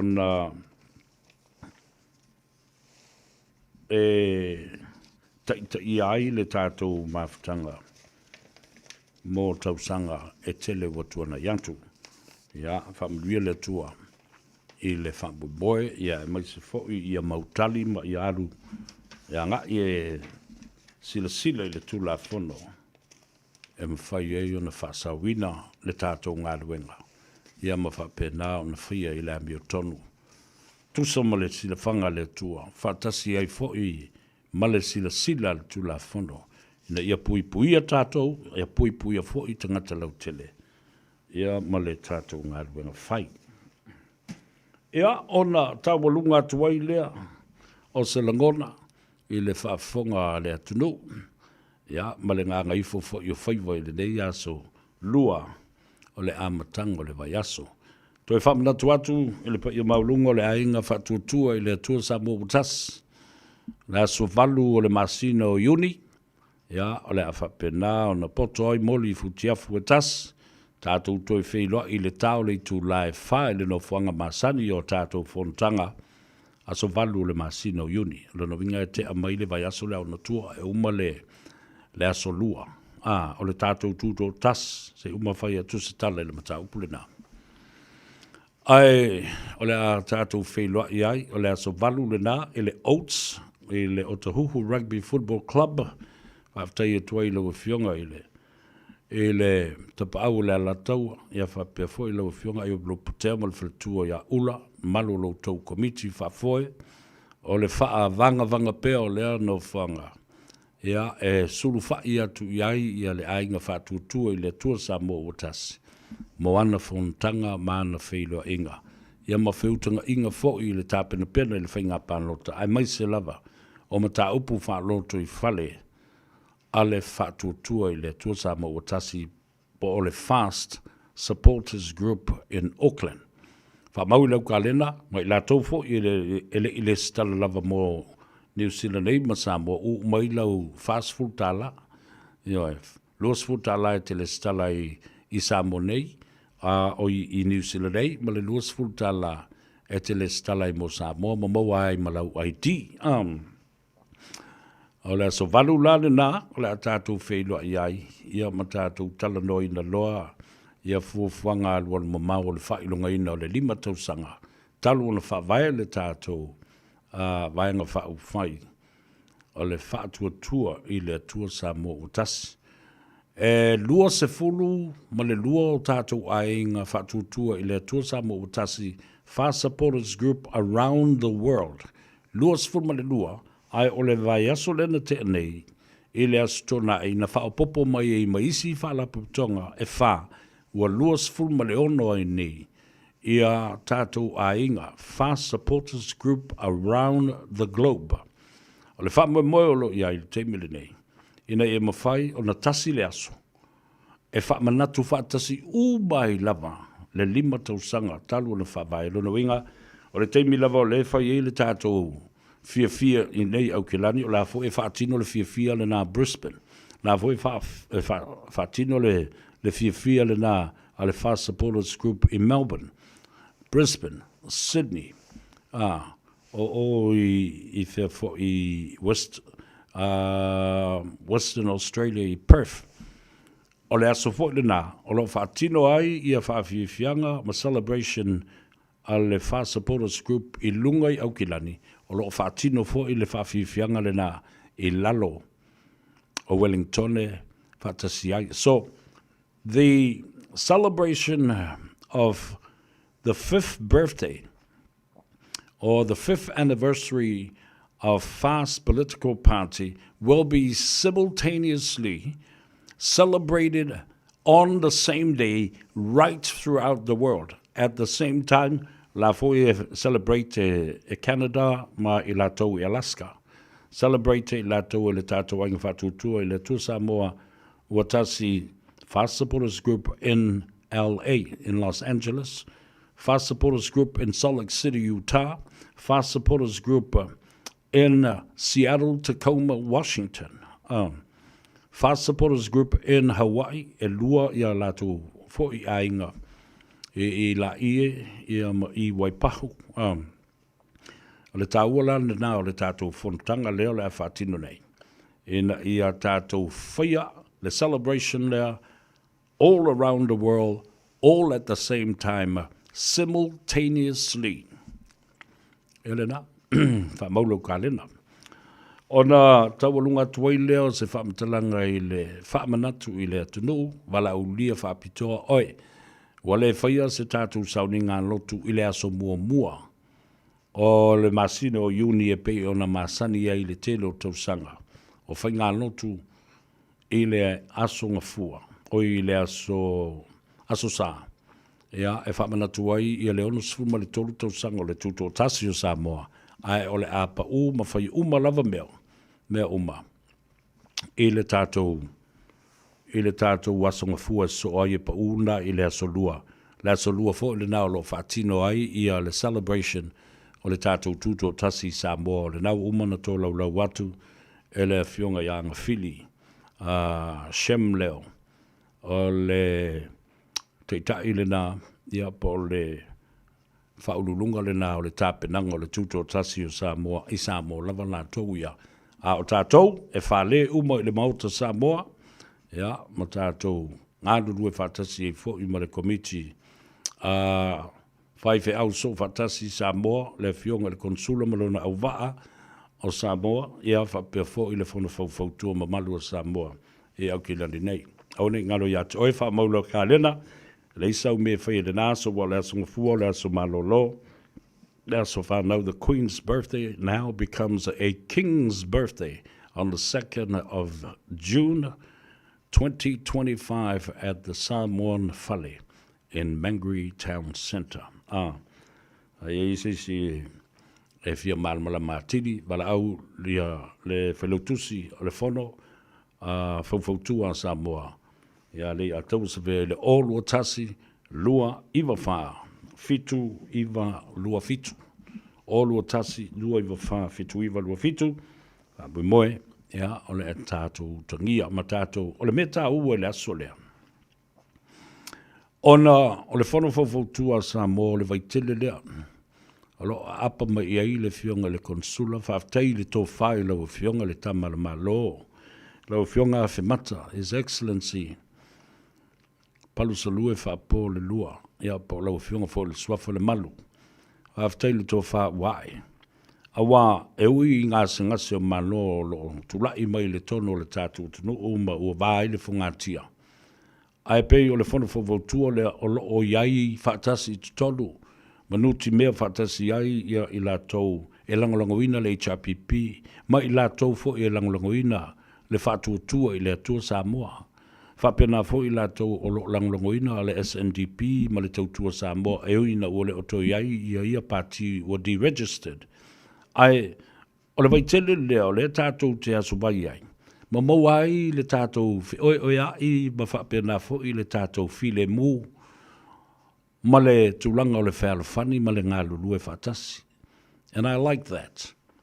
If this is the only organization that is pulling both people from each side of the political spectrum, so despite the disharmony that is happening in Samoa, perhaps this is a better way to stay close to each other and work in harmony with both people that are supporting Fast Party and people that are supporting HRPP. O stulanga tāua le nā, ia te ha.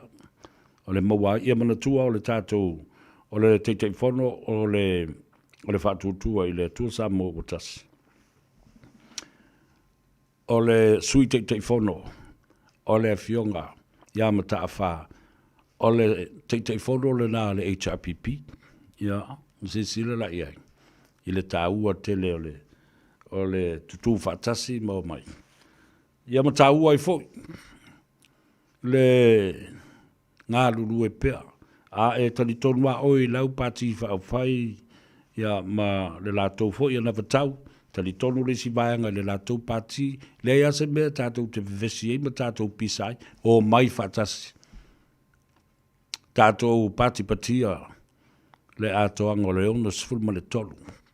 Tausanga o le tātou tutu o tasi ma le tātou kemokalasi ma le tātou saolotonga. O nei vaenga uma, ma teimi e whai ei nei mea. E ai me whai ai. Ai le toi mau le taimi. The time is the essence of everything that we do. We can have money. We can have prestigious.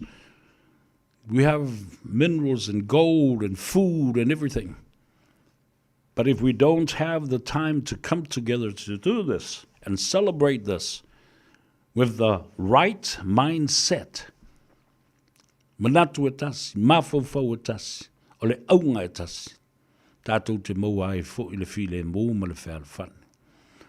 Whamangalo se leo le wauna, ma ia wha mau I lalo ia le nā fo I aso le kālena, tātou wheloa ia I tamamti nā mātutua, tala mai a au, a whio mai, wha longo I le launga a ami o le aso, le whaipule, na uu e le tualona ao matango I tutonu e sei mai le pili ma le tula whono, o le toe wha fo I mai o le sitseni o Samoa, I tangata Samoa I New Zealand e ma Samoa. Le fionga ia honorable tuiono. Ioe. Au mafofau lawa iai. O le wawenga na whaia le tua. Fia se lau pili o lo I tutonu o le ating pusa lea. Ai a apa mai le tua I le lima o le whaipule. Tango I lalo. Se iane I lunga. Le pili. Mo le malo Samoa. Come on that day and listen carefully to the note speaker of the day, the man himself. Le fionga I le whaipule, mai Rarotonga. Mai I le vaenga whai o le green, le fionga ia honorable te anau tuiono.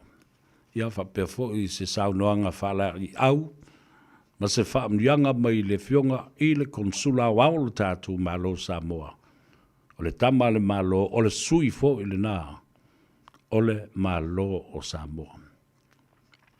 Le au le malo, malona wharetu malana masiofo, whono o sui tofia, whapena fo I le fionga le tamaitai pāremia, le whonga talai ma le kāpeneta, ma le mamalu I le pāremene o Samoa.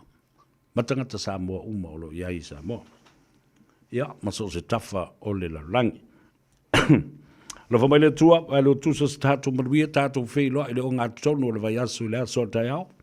Ta I atu I lo tau soifua ma ia malutia I le wheta loloai o le atunu. O tau le au whenga aluanga tutofi, ia manuia la au tau tāru sanga I nei manuia Samoa. Pa pena fo I tamamti la matu o le atunu. Ia e maise. Malo longa le nei po matali ngā sua, maosi ngā taulanga. Ia anga le leile atua. Tō whawha ma afu, ile ia afu le lofo le atua, ala wha I le asua tai au. Fōlinga I le atua. Ona, momoli leo la au I whunga. Ria fo ngā ruenga, o Faiva alo Filimo le atunu U le asua tai au. O le atatou o. E tā le pese lea. Mai ale sā lio tuanai. E alofa atu wai I te oe, malau malo longa I le nei afi. Afi le atau o savea le ulwa I I pesta ta ma le langi se yuli le nei. Alofa mo oe, soifua.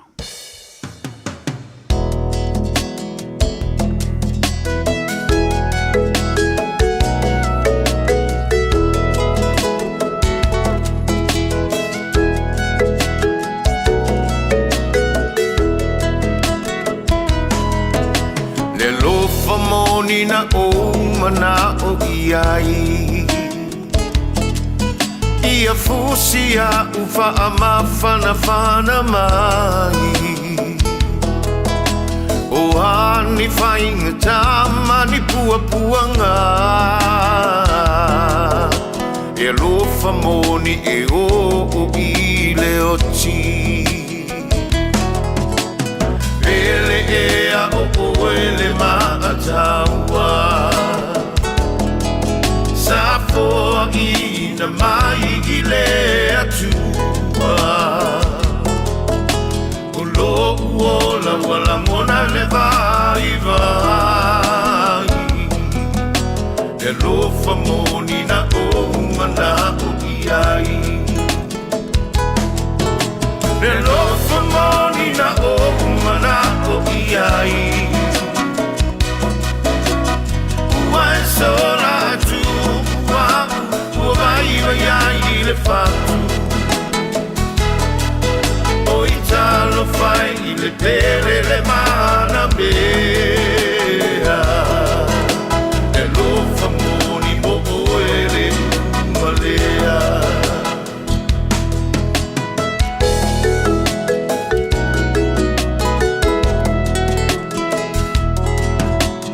Amanatu i la ta mafutanga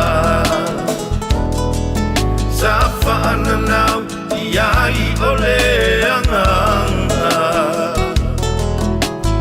E mali iai o uloi mata Na wha maoni i le alofa moni E lofa moni na o mana o iai Ua e sola tu ua Ua vai iai le fatu O i talo fai i le pere le mana mea